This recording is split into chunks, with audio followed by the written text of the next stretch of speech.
welcome into Week 18, Rams versus the Arizona Cardinals. By the way, huge game for the Rams. Because if the Rams win this football game, they will actually end up be playing the Carolina Panthers in Carolina, which is definitely a matchup I think all us Rams fans would love to see.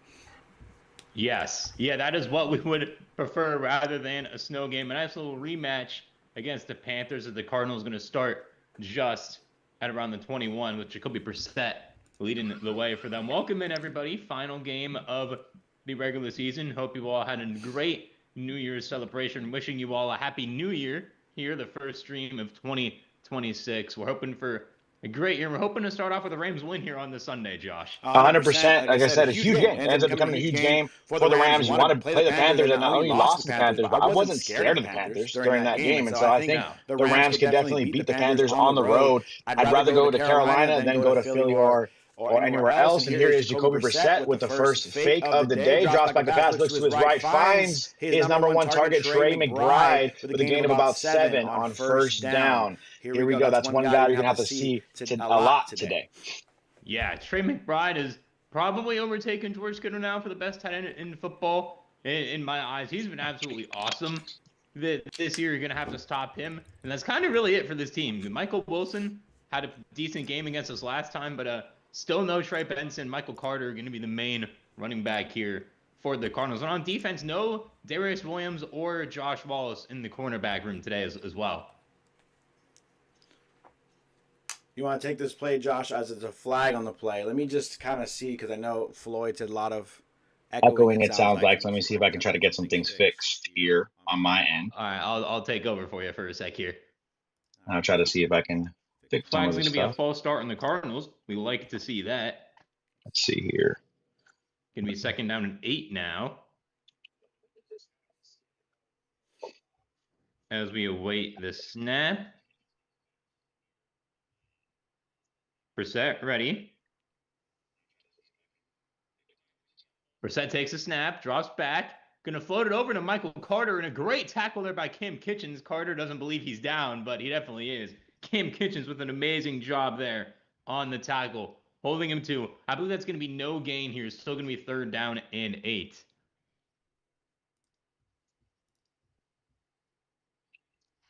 See what the Cardinals do here. This is key for the Rams. They got off the field playing their starters to start the game.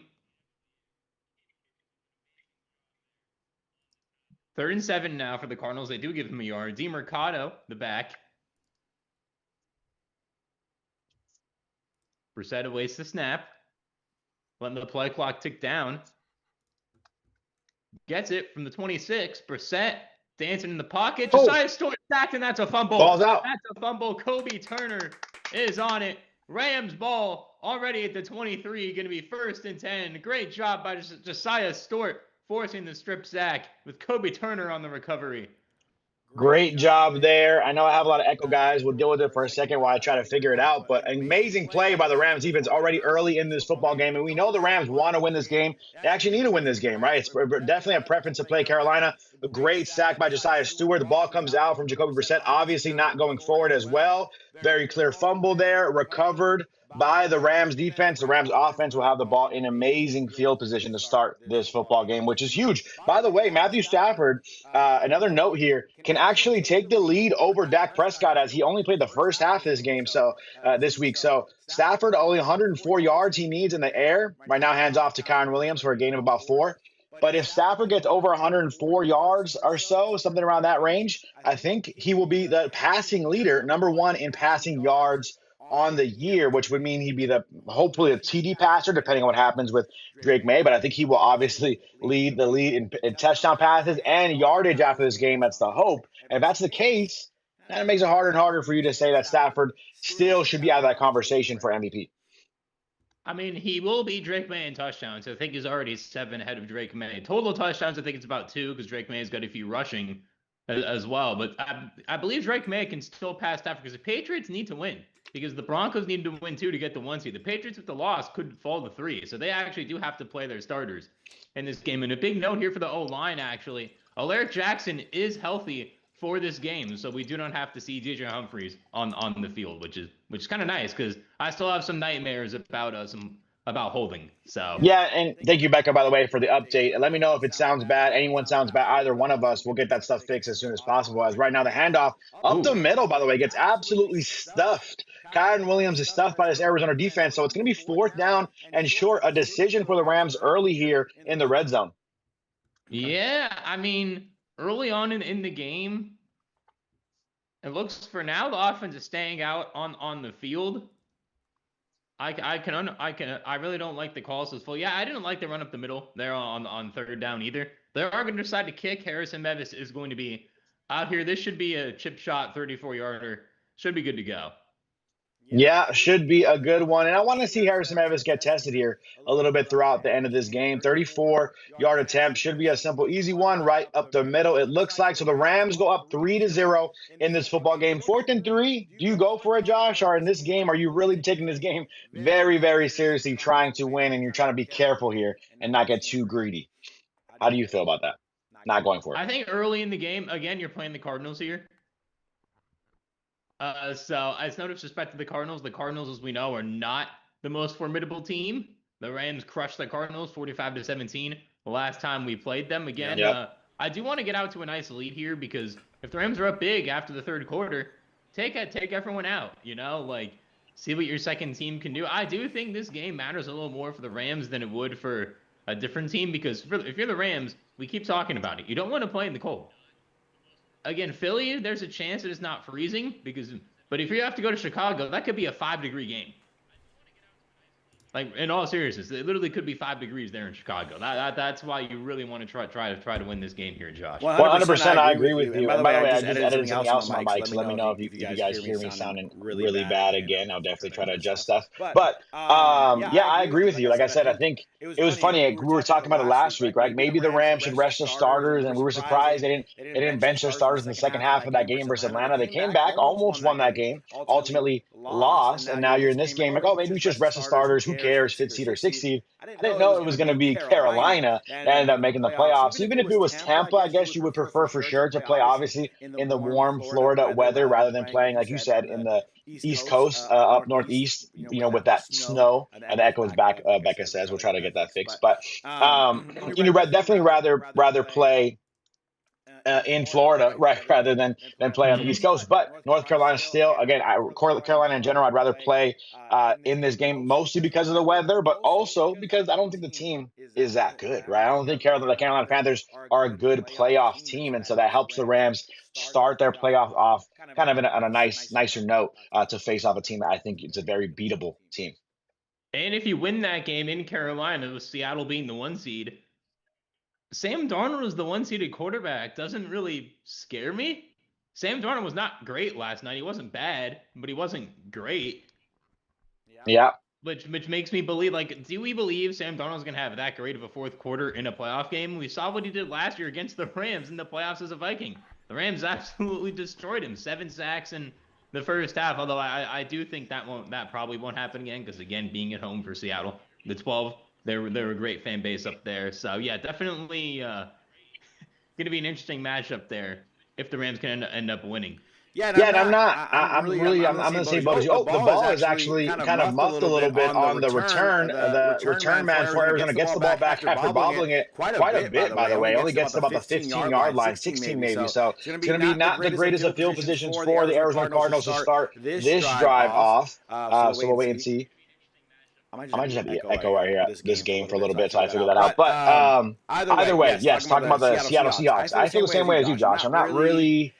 Are we really convinced that Sam Darnold is that guy? And again, I hate saying that about Sam Darnold, because before he became before he became a Seattle Seahawk, I actually was rooting for him always in his career, kind of hoping that he can figure it out. And coming from USC, wanted him to kind of figure things out in the NFL. And I was happy to see him do it in Minnesota. Rams killed him last year, of course, in the playoffs. And so I think it's a similar thing here. Like, we did the same thing last game. It seems the echo is much worse. I would try to fix it. Here we go, Jacoby Brissett with the handoff.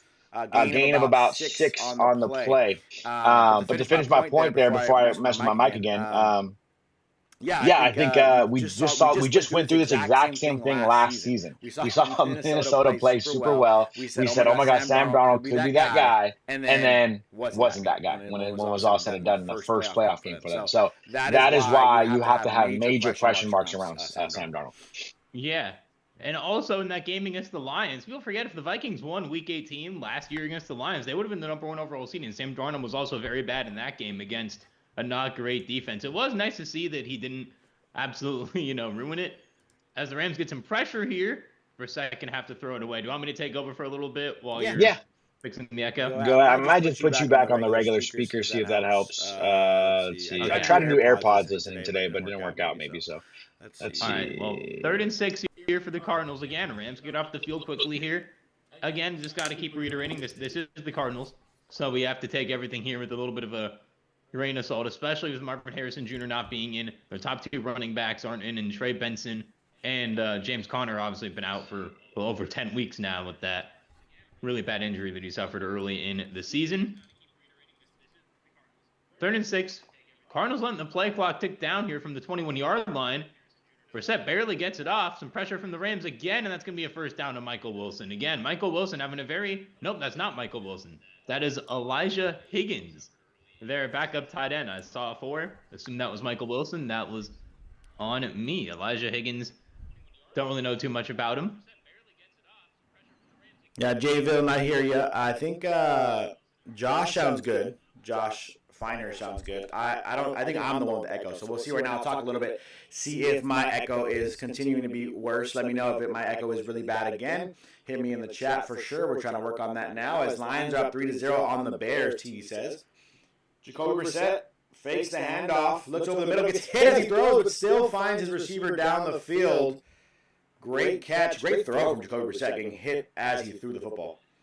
Yeah, it was quite the impressive throw there from Brissett. That's the one thing that Brissett has done quite well throughout his career is he knows how to take a hit and still throw. I mean, that was a dot right there. Again, Cam Curl with a nice open field tackle to make sure it doesn't get any more. Nice route, good ball from Brissett.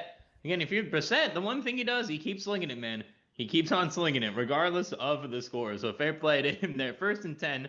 Once again, they're going to hand it off to Michael Carter. He's going to get about 2.5 there. Good run defense by the Rams. Again, for the Rams, one of my big things for them is get the run defense back. Again, you're playing against Michael Carter and Amari DiMercado. Not the best running backs here that you're going against. So you definitely want to make sure that you can stop these guys because, again, if you do end up winning this game and you go to Carolina, Rico Dowdle's been good this year. Someone who the Panthers should probably re-sign in the offseason. He's been awesome, but that's a guy that you're going to have to stop. He's definitely better than both of the guys you're facing today. So this is a huge get-right game for them. 2nd and 8 from the 41 of from the Cardinals. Brissett to Michael Wilson for sure this time, and Michael Wilson keeps going. Gain of almost 20 into Rams territory. Michael Wilson, by the way, having a very nice season. Someone who I've been saying the Bills should look to trade for this offseason because they desperately need someone else there. Oh, he routed up Emmanuel Forbes. Not even close. Emmanuel Forbes kind of got his ankles broken there. That was not great coverage. Manuel saying, what's good, Ramley? What's good, Manuel? Nice to see you in chat once again. Keep putting in chat how the echo's doing. Yeah, I'm getting one more test run here. You guys let me know how I'm sounding. I probably sound horrible. I'm trying to make it work. But what's up, Manuel? We need Emmanuel Forbes. I was just going to note that we need him to kind of figure things out. But Michael Wilson's a really good receiver, guys. He's been actually blowing up this season and showing everybody how good he really is. Yeah, he's been awesome. Absolutely incredible for the Cardinals. I'm assuming my mic is still bad because I tried a couple things here, but let me know how it sounds. We're giving test runs here, guys. I'm trying to stay quiet because I know Josh doesn't sound that bad. I don't know why the echo is sound bad, though. It's so weird. Yeah, that is. We have a nice... You can go ahead and continue, Josh, with your play-by-play while we try to adjust things here. Okay. Yeah, keep putting updates in chat for Josh so that once we know it's all good here. Mm-hmm. Rams getting a lot of pressure on Brissett. Yeah, they are, Floyd. Yes, they are. And Brissett, again, not really the most mobile quarterback, older quarterback as well. But again, always good to get pressure. Also playing against a subpar O-line here. 1st and 10 from the Rams 39. Cardinals already in field goal range. Brissett drops back to McBride. Kinchins, who has a huge size disadvantage, they're able to bring him down as Brissett was hit once again. TBD took the Cards plus 14. Wow. Another 1K. I mean, if we were resting our starters, I would actually say, you know what, you're probably right. Because we're not, I don't know if I agree with that. Hopefully, you did that on Kalshi using code DIGESTNFL. Yeah. But Great call hopefully that is where you decided to trade that. Great 2nd and call 6 from the 35.5 here. Brissett pitches it off to Michael Carter running down the left side. A great tackle there by Omar Spates. Going to be about 3rd and 3 here. Again, the run defense looking pretty good. Brissett's going to keep slinging it, as I've already said. He's already 6 for 7 for 50 yards on the day. He's had the ball for 4 minutes and 31 seconds now here, according to Fox. Okay, I'm going to test out some AirPod mics now. Let's see if that helps a little bit. Because my mic, I think I need to just switch my mic out completely. But we'll see if this helps at all. Let me know how bad I sound, guys. Scale of 1 to 10. Give me a scale of 1 to 10. If it was a 7, I could deal with it. 3rd and 3 from the Rams 33. Brissett drops back. Verse gets some pressure on him. And Michael Wilson's wide open at the 19. First down, Cardinals. TBD, I saw you also say... Michael Wilson, man, he's been good this year, especially with Marvin Harrison being out for really the last few weeks here. He's really taken off again on Emmanuel Forbes, by the way, which is not great. Not great at all to see that Emmanuel Forbes is not having a great day. Right when Jared Verse gets pressure, probably got to him again, but Emmanuel Forbes just unable to wrap up Michael Wilson to do anything there. Michael Wilson just routes him up once again. And last time they played here, according to Fox, he had 11 catches, 142 yards, and 2 touchdowns. Brissett drops back at the 19 and finds Michael Wilson again for 1st and goal, but there is a flag. This might be offensive PI, and I think it's going to be. It looks like that's what Emmanuel Forbes said. And by the way, thank you, Manuel, but keep letting me know again real quick if it sounds okay. I'm back to my AirPods now, so I might not be echoey, but the mic not sound the greatest of quality. But like Josh said, yeah, Emmanuel Forbes is getting cooked right now by Michael Wilson. He's playing really well. But right here, it looks like it may be an offensive pass interference here. You see Michael Wilson top of his route. It's a little bit of a push off. I don't really like that call if I'm an Arizona Cardinals fan, but I like it as a Rams fan. Yeah, that was a little closer than I thought that was, actually, to not being a penalty the more I watch it. Now it's going to be 1st and 20 here, though, for the Cardinals. This is what the Rams needed. Surprisingly, on this drive, a long drive here for the Cardinals. A win is going to be holding them to 3. Now back at the Rams 29. Brissett, flustered again, rolls out to his right. Brissett's going to have to rarely run as he does, and he picks up about actually 6 or 7 there.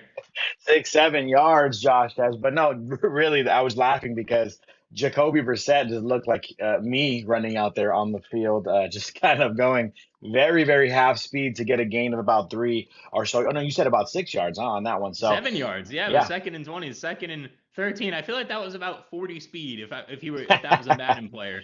Exactly. Like Ruiz says Juan says in the chat, he is slow. He is really slow. 2nd and 13 here. My mic sounds better. I just checked, so we should be good with the AirPod mics here. 4:23 to go in this first quarter. By the way, ball at the 22-yard line for Arizona in Rams territory. Jacoby Brissett drops back the pass, but he gets sacked. Try to step up in the pocket, and Byron Young, relentless pressure as Jacoby thought he had some green grass ahead of him, but just gets absolutely drilled by Byron Young. Yeah, he does. Byron Young kind of just standing there, gets by the line, waits, and then Jacoby Brissett pretty much just runs right into him. Nothing Brissett could do about that. Great play there from Byron Young. Going to be 3rd and 18 now for the Cardinals. Already 2 sacks today. Just no big plays to Michael Wilson. That's all I ask. Well, 3:41 to go in this first quarter. Ball is now at about the 27-yard line in Rams territory. So field goal range for Arizona. Ball is snapped as the clock hits 0. Jacoby Brissett drops back the pass and throws it behind the line of scrimmage, by the way. And I don't think he was outside the tackle box. So unless there is a receiver in the area, which I'm not seeing a flag, they're saying that this ball is going to be dead. 4th and 18. The field goal unit will be out there on the field for Arizona. I didn't see a receiver in the area, though, Josh. Did you see one? No, it does not look like it. Kind of, I guess. Yeah, it's a flag. Should have been more yards on this field goal attempt, but the refs do not call a flag here. So it's going to be a pretty easy kick here, 45-yard attempt. By the way, the Arizona Cardinals did pick up Joshua Carty from the Rams practice squad as this kick is up and good right down the middle, but it's not Joshua Carty. He's inactive for today's game. It's still their kicker, Chad Ryland. So Joshua Carty will not have a revenge game at SoFi. Yeah, I actually did not know the Cardinals had Joshua Carty. That was not something that I saw really reported much. But hey, Yeah. fair enough. Wishing Joshua Carty all the best here. Well, you know what Kind of was surprised they picked him up just to end the season with him being well, inactive. you know what was interesting about that is I think the Arizona Cardinals kind of did a little bit of a division rivalry thing. I think I talked about this in a video maybe a week or so ago whenever the signing happened, and I think it's kind of right after Harrison Mevis missed a huge kick versus Seattle. That's when Arizona swoops in and picks up Joshua Carty. So I think Arizona did a little bit of mind games, like, you know what, let's take this kicker off of your practice squad so that you can't pick him up come playoff time, just in case you wanted to go back to him during the playoffs, even though it has nothing to do with Arizona. Might be some division rivalry tactics going on there to mess with the Rams' plans to maybe go back to Joshua Carty in the Yeah, playoffs. That could have been a thing. maybe. Now we can't do that anymore. Harrison Mevis will be the kicker for the remainder of the year. Looking good so far. 3-3 football game. TBD says, sorry, gents, but the Rams will lose today. TBD, I saw you make that comment on one of our videos as well. We'll see, man. You have some money on it, apparently. Again, make sure next time you do it, just do it through your our Kalshi partner code, Digest NFL. Go on Kalshi, make some calls there on the game. Trade, whether you think the Rams will win or lose, who will win the Super Bowl, all that good stuff. Make sure you guys use Digest Yes. NFL. A new sponsor for the channel. Juan says, I wouldn't be surprised if the Rams lose. The Rams, I'll be honest, guys, the Rams need to win this game. So They do. Josh and I have kind of been underselling this game all week because we thought it kind of was meaningless. But I didn't know, again, neither of us really knew the games are going to fall perfectly for the Rams to, if the Rams win this football game, they will go to Carolina to play the Panthers. And everyone can say, if you're a Panthers fan, oh, well, we beat you guys in the regular season. I don't care what you say. I'm not afraid of the Panthers, and I'm not afraid of any team in the NFL, by the way. I think the Rams, at their best, are the best team in the NFL. But I'm definitely not afraid of the Carolina Panthers. You could No. draw much worse matchups in the playoffs, and that is Yes. why we're definitely going to be excited. And I think the Rams really want to win this football game so they can go play the Panthers instead of anybody else. Yeah. Yeah, you definitely want to play the Panthers in the playoffs for sure. Gil's saying, I hope the Rams bend but don't break defense doesn't include giving up a score each time. I hope that is not the case.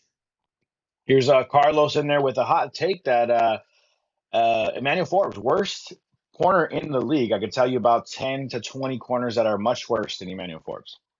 Yeah, Emmanuel Forbes definitely not at the level he was a few weeks ago, but he's still playing pretty well. Xavier Smith going to be at around the 25-yard line.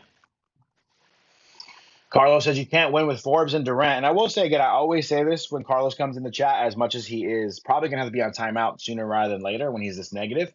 But sometimes he makes some good points. And I'm not saying that you can't win with Durant and Forbes, but what I am saying is that's been a problem most of the year this year for the Rams, right? Your consistency at corner. Not that these guys are bad, but consistently being good has not been the case for the cornerback room. They've had good moments, they've had bad moments. And I think that's been the up and down nature of this defense and why the Rams defense has been so inconsistent this season. As Stafford under center here, he's going to fake the handoff to Blake Corum, roll to his right. He's going to look to run. Stafford runs and, oh my gosh, leads with his shoulder. Kind of a weird way to go down there. The defensive back actually shaking Stafford's hand, saying, don't worry, I'm not going to kill you here in week 18, as he probably could have, by the way, because Stafford leans forward on his dive.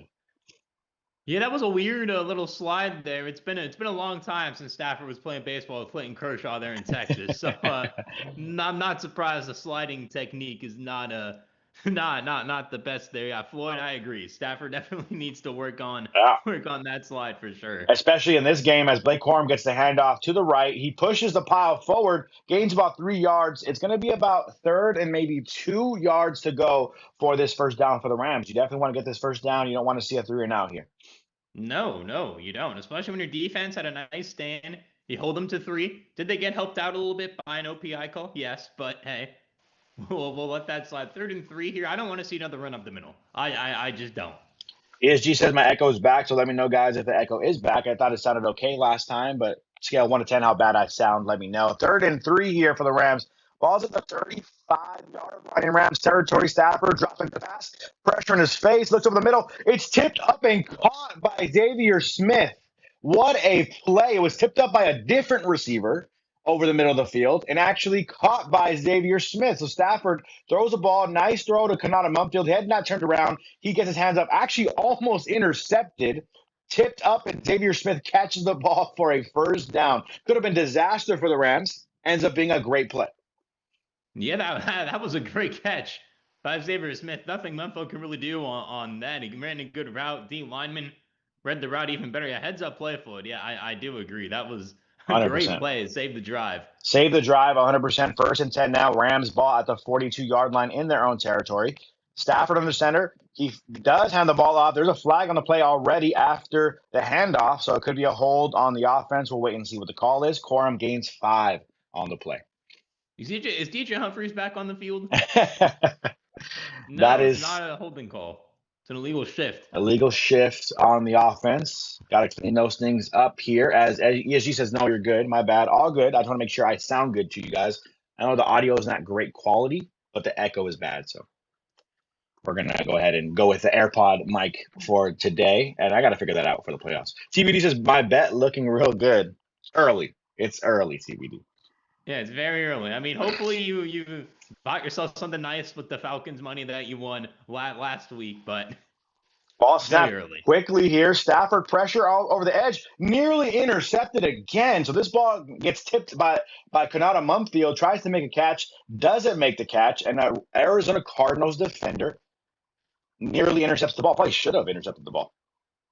Yeah, again, hit as he threw. Mumfield, got to get 2 hands out there. I don't know why I didn't only went with 1 hand. Yeah, you definitely should have intercepted that. That was right to you.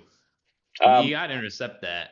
Man, well, I have a really cheap Amazon mic that I've used for a while. It worked early, but for some reason on OBS, where we used to Ghost Live and things like that, it doesn't really, it hasn't been working lately. So I got to figure it out, get a new mic maybe. 2nd and 15 here for the Rams. Ball is at the 37-yard line. Stafford drops back the pass, looks deep down the field, throws to Puka Nacua, who makes the catch. There was a flag on the play, so this could be a catch, even with a pass interference by the defense. Stafford says, hold on, because this could be on somebody else. We'll wait and see what the flag is. Calais Campbell, legendary defender, also talking to Stafford. Maybe there's a late hit. We'll see what the call is. 2 flags on the play. Holding offense, pass interference defense.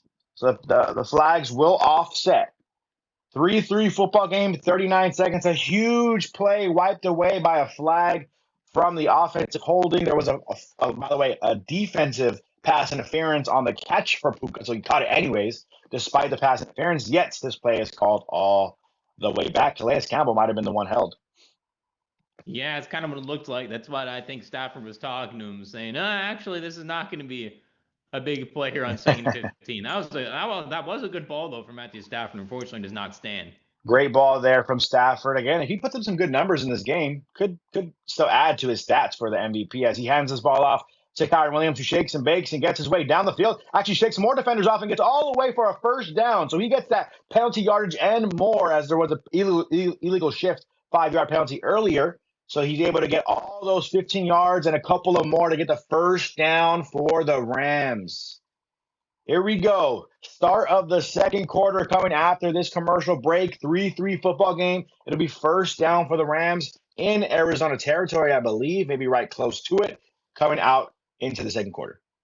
Yeah, it's going to be right at around midfield here for the Rams. Definitely a nice way to end the 1st quarter here for sure for the Rams. Obviously, a 3-3 game. You want it to be a little bit better than where you are now scoreboard-wise, because the Cardinals did have quite the first drive here in this game. But overall, defense looking decent. The secondary, not really. The offense has looked kind of just okay. This is really their first time they've had a chance to do a full drive. Only a gambling addict would put on the Cardinals. I'm not going to comment on that. TBD, where you at in the chat? You heard him calling you out there. But, I mean, he did put plus 14.5. I mean, a lot of times when you see that much of a spread, you kind of want to get in on that. The Rams just need to win. They don't need to win by 15. So, Yeah. Again, we'll see how long the starters do play. I definitely think they're going to play the whole first half. That was my prediction. But obviously, now we got a game. We got some of my things to watch here. I have Matthew Stafford playing turnover-free football. Almost has had two in like the last two throws. yeah.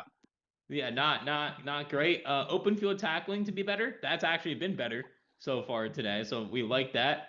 Rams need to get out to a fast start. Hasn't necessarily happened.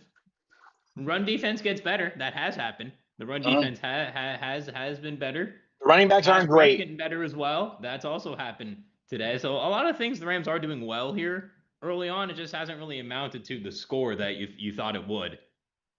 Yeah, 100% there. I agree with you. And I think everything you noted is actually key for the Rams, right? Slowing down the run. Yeah, this running back room isn't the greatest for Arizona, but you still want to see this running back run defense play a little bit better than they played the last couple of weeks. And look, let's just keep it a buck, right? Regardless of how the Rams play in this football game, I mean, it's important for them to go into the playoffs playing well, but you win the game, you play at Carolina, that's great, a great setup for you. But the Rams fans, most Rams fans have a bad taste in their mouth from how they played the last couple of weeks. So even if you beat Arizona, most Rams fans aren't going to be super duper excited. I think they're going to be like, okay, cool, you beat Arizona, whatever. We expect that. And so I think you have to play well throughout this game. Right now, first quarter, solid, not perfect, but solid start to the game. And so if you could play better, just play well in this game. It'll make Rams fans feel a little more confident. Again, not going to shake the confidence or improve the confidence too much after how you played versus Seattle and obviously played versus Atlanta. So you got to play well in this football game to finish. And then obviously versus Carolina, hopefully if you win this football game, we'll see what happens there. Stafford drops back to pass, fakes, hand off to Kyren Williams, gets a nice catch over the middle of the field. That is Tyler Higbee, who is back in this football game, activated from IR. I talked about in my video yesterday. If you missed it, you can check that out. But the Rams missed their big tight end, 89. Yeah, they have. They have with Terrence Ferguson being out today as well. Hopefully he'll be back for the playoffs as well as Devontae Adams. So Devontae, I do believe, will play in that playoff game. So yeah, definitely a great sign to see Higbee back. Could be his final regular season game as a Ram. There is the chance this is his final regular season game. Yeah, I wouldn't be surprised if he signs back for some cheap deal, but we'll see. Maybe he retires also. He's also Yeah, an that's what older I'm tight saying. end. And there's been rumors that he might be retiring at the end of the year. Yeah, I wouldn't be surprised. 33 years of age, but still obviously played so long in the NFL so far. And has had a good career, by the way. A Yes. first down run gains 3 for, I think that was Kyren Williams, might have been Blake Corum. But 2nd and 7 here. Total yards so far in this first quarter or this start to the game, 56 yards only for this Rams offense. Jordan Whittington also injury report, according to Fox NFL, is questionable to return with a knee injury now. Blake Corum gets another handoff here, gains about 6 on the play.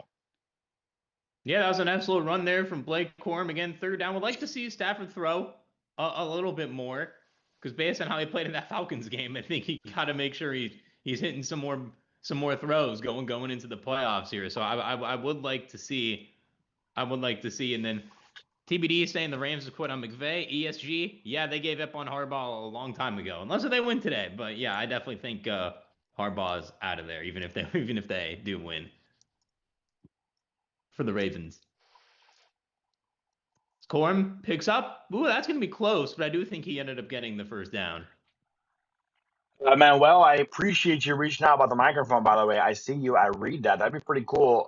Let me know if you want to buy it, too. I could always do that. But if you really want to, you can check out my Twitter. My Twitter, you could do Josh_G, but it's 2 H's and 2 E's. So it's at J. I can just put it in the chat, actually. Not that I'm promoting my Twitter.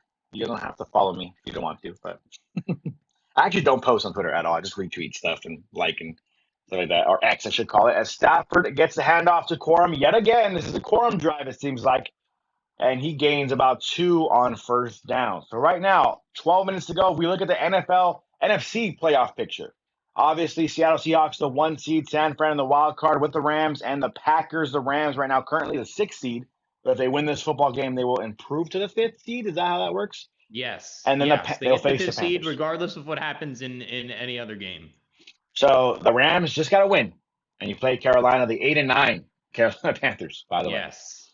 Stafford in the center, ball at the 18 in Arizona territory, fakes the handoff, rolls to his right, throws deep down the field. It is caught by Colby Parkinson, but Arizona says no, he did not catch it, and Parkinson did not catch the ball as he's not even arguing. No, we're going to see a replay here. Stafford with a nice fake, rolling out. And yeah, no, he clearly did not catch that. I'm trying to see, because I know TD earlier said, should the Rams play the Panthers, do you like their path to the Super Bowl? I want to see what the path would fully look like, but I do like their odds in the wild card for sure if they're playing Carolina. They would play Seattle next. I know that. Uh-oh. Ball is at the 18.5-yard line in Arizona territory. Stafford drops back to pass, and there was a flag on the play. No, I think it's a timeout. Oh, no, it is a flag. Yeah, play's called dead. False start on the offense there. So right now, Dennis not having the greatest of games. He actually had the hold earlier. Is that, or that's Coleman Shelton, I think, actually. Yeah, it's Coleman Shelton not having them. Justin Dennis has actually been quite good filling in for Kevin Dawson. You'd think TJ Humphries is on the field again with all these penalties, but he's not. I think that hold might have been on Dennis earlier, but either way, interior offensive line, a couple holding penalties or a couple penalties that hurt you a little bit. 3rd and 13, Stafford tries to throw a quick little screen pass to Puka Nacua, and it just ends up in the turf, not even close to being completed. I think Stafford wanted to get the ball out of harm's way there, didn't like what he saw, so yeah, 4th and 13. Again, Nevis going to be out here for a field goal. You have a nice drive overall, and then it ends in 3. I mean, I get you not going 4th and 13. You definitely can't go for it, but no.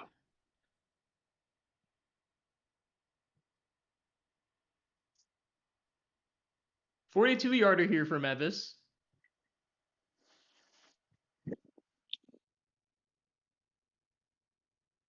And that is just good. I mean, barely good. Barely good. Harrison Mevis, by the way, I've been happy with the kick. Don't get me wrong. If you guys really take a look and go back to how we played earlier with Josh Riccardi, this is a world better than what they played, how they played early in the year, special teams wise, right? But I can't sit here and say I'm 1,000% confident that Harrison Mevis is going to kick some great field goals for you in the clutch, and that's a huge concern for the Rams, I think. Yeah. Underrated concern. What do you think, Josh?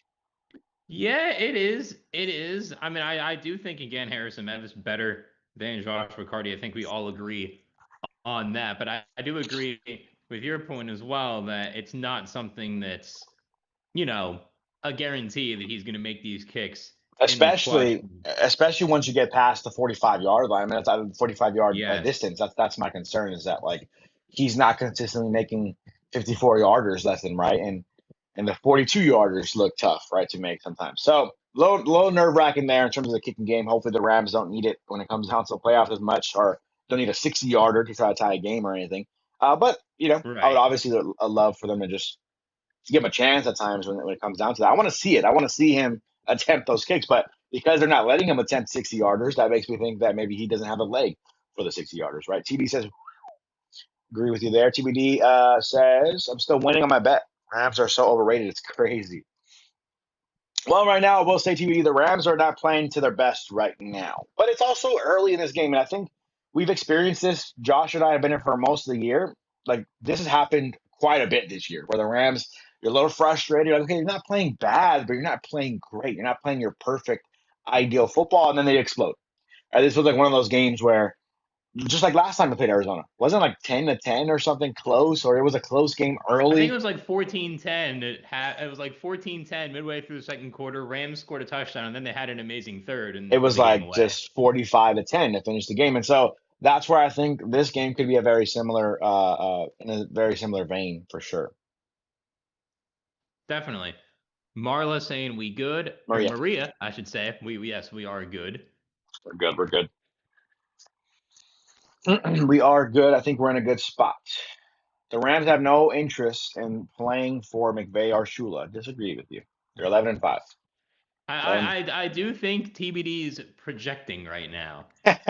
As a Ravens fan, I feel you. Derrick Henry not playing for the final 12 minutes of a game, I feel you. What time is that Ravens-Steelers game? It's the Sunday night game. And is this after our stream ends? And is that for the playoffs? That's for the winner goes to the playoffs? Winners in, losers out. Okay, TBD. How much money you got on your Ravens? How confident are you there? Carlos And says if you their don't have any offense. money yet and you want to put money, you should go to Kalshi and use code Digest Yes. NFL. Yes. Trade live on live events, sports, all that good stuff on Couch. You use Digest NFL. We'd appreciate it if you did it. Carlos And says their by the offense way, looks lost. Good. Philly is now up 7-0 on the Commanders. Chicago losing 6-0. Winner of those games gets the 2 seed. Loser falls to 3. So again, for the Rams, you're keeping track of those games a little bit as Yeah, well. for sure. Here we go. The ball is at the 35-yard line for Arizona in their own territory. Got a weird setup here for Arizona's offense. They're going to hand off to the running back, 37 with the ball. Don't know his name. Sorry. It might be Ethan Evans. Ethan Evans. I'm sorry. What's his name? Not Ethan Evans, but That's something not Evans. DeMercado By the way, or Jalen Hurts not Hurt. throwing the football for Philly, so they're not fighting for that No. 2 seed. It's not Jalen Hurts. It is their It's Tanner backup. McKee. Yeah, they're resting all their starters for some reason. If the Bears lose to the Lions playing their starters, that's a bad look. Bad luck for sure. Bears and Panthers are definitely probably some of the most questionable teams in the playoffs left. Green Bay as well probably mixing there. Yeah, well, Green Bay's a 7 seed, so Yeah. Here we if Green go. Bay still had Micah, I'd view them differently, but they don't. Brissett draws back the pass wide open over the middle of the field. He leaps over a defender. Trey McBride, the tight end, mini little hurdle, gets over the defender, avoids a tackle wide open in the middle of that zone. Yeah, I mean, just again, not great defense space. Just lets him slip right by. No one there. It's Akella Witherspoon tried to go low for the tackle, and McBride just able to jump right over him. A very athletic play there from Trey McBride. And the Cardinals pretty much already in field goal range now with the Rams 32. Yep. Jacoby Brissett drops back the pass, pressure up the middle. He actually brings the ball inside and gets tackled. The ball's out. Nate Landman picks it up. The refs are saying, no, it's down. Let's see, though. We'll have to see this replay. This should get reviewed. I think Sean McVay is trying to ask for a review right now. McVay's pretty upset as well because I think he's upset. Johnson with the sack. They said they called this early in terms of the quarterback being down. Jacoby Brissett drops back, Stewart off the edge. Johnson, as he's throwing Brissett down, he's under him. The ball gets ripped out by another defender. Quick replay, and McVay puts the challenge flag back in his back pocket as Arizona gets a quick snap off so they don't get the turnover. But a great sack there on Jacoby Brissett. A lot of pressure early. Had no chance to do anything with the football. Throws an incomplete pass. It's now 3rd and 16 in Rams territory for Arizona. Yeah, and you're making this a tough field goal. This is over a 50-yard field goal now. Turnover would have been nice if it was a close play. The fact that McVay decided not to challenge makes me think that too close to call. That was not a fumble. Makes me think that the Rams believe they would have lost the challenge. So Agreed. It does make me believe that wasn't the correct call. Brissett drops back to pass, snaps the ball, looking, looks down the field, throws it out of bounds. So 3rd and 16 goes to 4th and 16 now. 9:40 to go in the second quarter. They are in field goal range, but it's going to be a pretty deep field goal for Chad Ryland and this special teams unit. We'll see if they decide to kick or they decide to punt. I think you're going to go for a field goal here. It's under 60 yards. You got to kick. You got to kick the field goal. Punting, you probably pin the Rams, although it's not guaranteed. It is a 56-yard attempt, so this is not easy by any means here. Yeah, 56 is not easy, but it is SoFi Stadium indoors. We'll see if he knocks this through. Kick is up. The kick is to the right a bit, but it is good. What? It is good. Josh thought it was short. I thought it might have been off to the right a little bit. It ends up finding its way into the upright. So it's a 6-6 football game. 9:35 to go in the second quarter. The Rams will get the football to try to take the lead. Angel says, Angel in Madrid, shout out to Angel out there in Madrid, says it's early. Faith in our team. We will have faith in the Rams. I think the Rams will end up winning this football game. Floyd, another sack on Jacoby Brissett. He says, Detroit is looking good versus Chicago. I mean, Detroit's not playing for anything, but yeah, sure. Beat them up. Beat up Chicago. It's the Bears. It's the Bears, yeah. They want to beat the Bears. Those NFC North rivalries are legit. Yeah. Josh, I do want to let you know your mic kind of cut out a little bit during, right after the field goal. Sure, no worries. It's cut out for you on your end? Not right now, but it did for 5 seconds. Sure, no worries. Sounds good. Let me know, guys, if you're in the chat and my mouth is moving and no words are coming out. Definitely got to make sure I adjust some mic stuff here. But Floyd says if they keep getting the pressure like they're doing, it's going to lead to a turnover or two. Yeah, 100%, right? You earlier in the game, you did get Jacoby Brissett to let go of the football. You almost got him to let go of the football there. Maybe even did get him to let go of the football. We didn't see a challenge, but we'll see. I think the pressure has looked pretty solid today versus Arizona. You just want to see that Yes. versus the playoff teams, right? And obviously, that first game, if it ends up being um, Carolina, you would love to see them go all in after a quarterback like Bryce Young. Yeah, your mic cut out again for a little bit. If it cuts out for you guys, let me know in the chat. It might be cutting out just for Josh for some reason, but let me know if it's Yeah, cutting out I for don't you. know why that is. Jaron saying, "Come on, Rams got to play serious." I mean, I would say they are. I mean, the defense on that drive looked a whole lot. Like, besides the Trey McBride big play, they looked a whole lot better on that drive than they did the previous drive. TBD saying agreed. They lost him. He lost him after the Hawks game. Don't believe in him. Again, the cope for you, TBD. I totally understand. I understand. Smoke burp saying, "What if Darnold took Stafford's aura in that game? The timing is very suspicious." I mean, Sam Darnold didn't like do anything really in this week. Like, he really didn't have a play that won them the game. He just didn't have a play that lost him the game.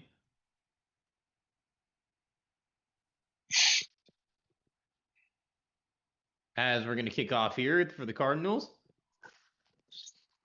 Yeah, this one's going to be in the end zone, but they're still gonna return it with Ronnie Rivers, who barely gets to the 25. Actually gets tackled forward by Elijah Higgins. Thank you for that.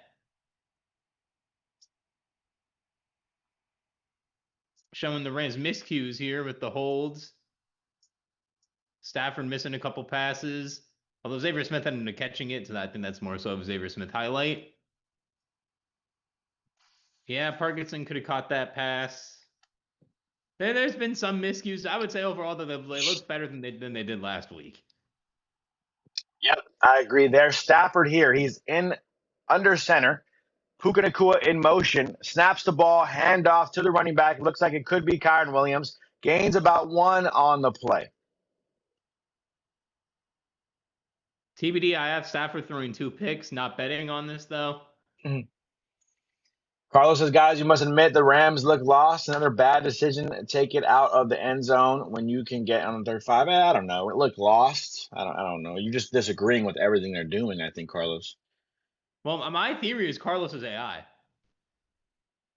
Because it's always timed perfectly. Stafford under center here. 2nd and 9 for the Rams. Snap the ball, handoff again to Kyren Williams. He does shake and bake and avoid a couple of tackles. Gains about 9 on the play. Arizona Cardinal defender may have been injured on that play, and it looks like he is dealing with a little bit of a lower leg injury. So we'll wait and see. Probably going to be an injury timeout. His knee, it looks like, for the Arizona defender, trying to make that tackle on Kyren Williams. 3rd and 1 for the Rams. Nice couple runs here from Kyren Williams. Get you 3rd and 1, but you need a first down. Yeah, you do. You do. Can't have a 3 and out here. You want to go into halftime with the lead. You get the ball to start the second half, which is going to be super important here for the Rams early on. Horrible play calling from TBD. I mean, either work what the first drive of the game, the run up the middle on 3rd down, I'll agree was a horrible play call. The rest of the plays, I don't really think have been bad play calls. Yeah. The Honestly, the Rams Rams are did. awful. I think one thing I find interesting in the NFL, like sometimes you're watching games and you're like, wow, this team is not perfect, right? And I'll watch like the Mahomes, right, in Kansas City. Sorry to be what's his name right now, Collinsworth, but like Oh you're no. watching them, and this year they weren't playing well, right? But you watch them and you're like, well, they're good, they're great. They have plays where they're incredible, but they're not perfect at all times. And I think that's one thing as fans we kind of forget, right? Like you're watching a team play and you're like, Mm-hmm. wow, I thought Jared Goff was better than this. He's throwing like the ball into the dirt or whatever. And I'm talking about two teams that are not in the playoffs right now. But my point is that sometimes you watch the game and you're like, wow, this team isn't that good. And then all of a sudden it gets to the playoffs and different things happen. And so I think, you can't expect these teams to play perfect at all times. The other team is also No. professional and they're also playing hard against you. So it's, they're not going to play perfect football. And I'm not worried with how the Rams. Sometimes you can tell, like when the Rams are doing things, you're like, I'm worried about this. I'm worried about Harrison Mevis having to make a 58-yard field goal when you need it. I'm worried about this Rams cornerback room not consistently being able to cover really good receivers. I'm worried about this pass rush putting pressure but not getting home on the other quarterback at times, right? I'm worried about the health of Devontae Adams. Like those are all things that I'm like generally speaking kind of worried about with this team. But I'm not worried this team isn't good. That's not necessarily what I'm worried about. Yeah, Gil's saying it looks like Cardinals have figured out Stafford. Oh, that was Will Johnson, by the way, who got hurt. Will Johnson did have knee issues in college. Wanted the Rams to actually draft Will Johnson. And the Panthers already making their plans. I don't think the Cardinals figured out how to pressure him. I think it's just Stafford not having the best game early on. Here, 3rd and 1 though from the 35. 8:40 to go in Easy the second play. quarter. 6-6 football game. Clock is running as that was an injury timeout. Ball is snapped a little bit high. Stafford gets the control of it, looks over the middle of the field. Caught by Kyren Williams as Stafford had some pressure in his face. McClendon ended up on the ground. Stafford had to help him up, the right tackle. But Kyren Williams with a huge first down catch. Stafford was looking, looks back to his right, sees 3 Arizona jerseys in his face, has to throw the football over the D-line, gets the catch too. Yeah, he did. Yeah, Kyren just goes down immediately because he knows he's got the first down. Good play. Floyd saying first down Rams. Yep, yeah, the rushing offense has been good. I do want to see Stafford get some more passes. Surprisingly, want to see Puka Nacua get more involved. Never thought I would need to say that in a Rams game, but so far Nacua not really doing much. Stafford has all the time. Finds his tight end, looks like Colby Parkinson near the first down marker. Could be a first down, might be second and short. We'll see where they place the football. 2nd and 1 is the call. Huge catch, but I mean, Stafford had all day to throw. Great blocking by the offensive line. Yeah, he did, and unfortunately nothing deep really got going. Is Parkinson able to just slip the route there over the middle of the field to get almost the first down for the Rams? Stafford here under center. Puka Nacua receiver in motion. Handoff goes up the middle. It is stuffed yet again.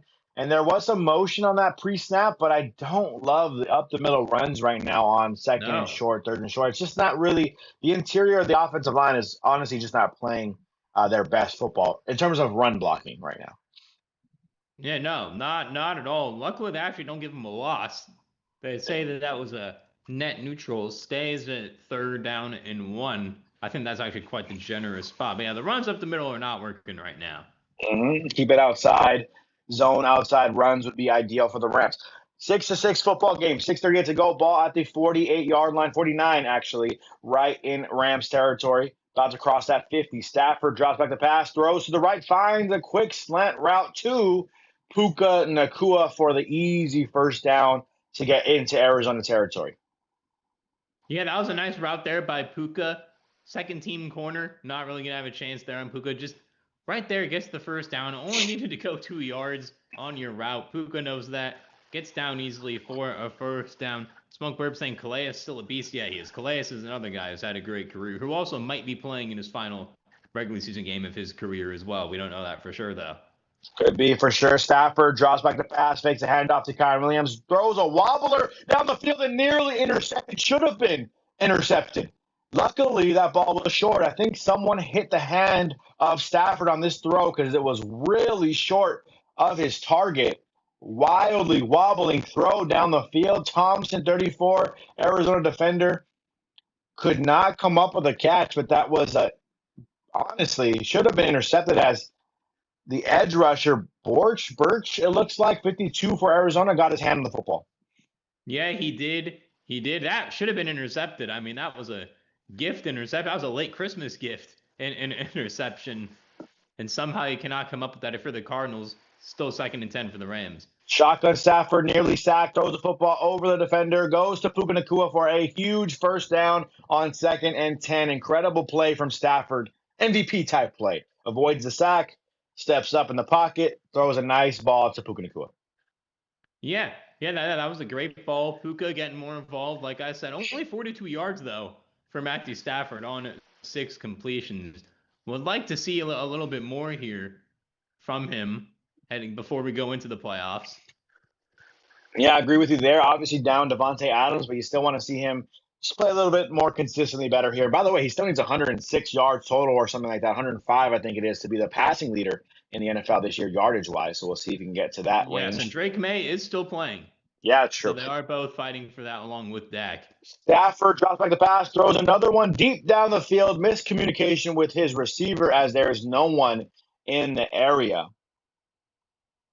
Tyler Higbee might have been. That was just a botched play, botched communication all around there as Puka is going to take a rest there. As they're showing some Puka Nacua childhood photos here. Yeah, playing for some type of Dallas Cowboys camp or something with the Cowboys jerseys on the coaches. But Puka playing since a young age. Great year this year, entering Week 18, tied for first in terms of catches, second in terms of receptions for Puka Nacua.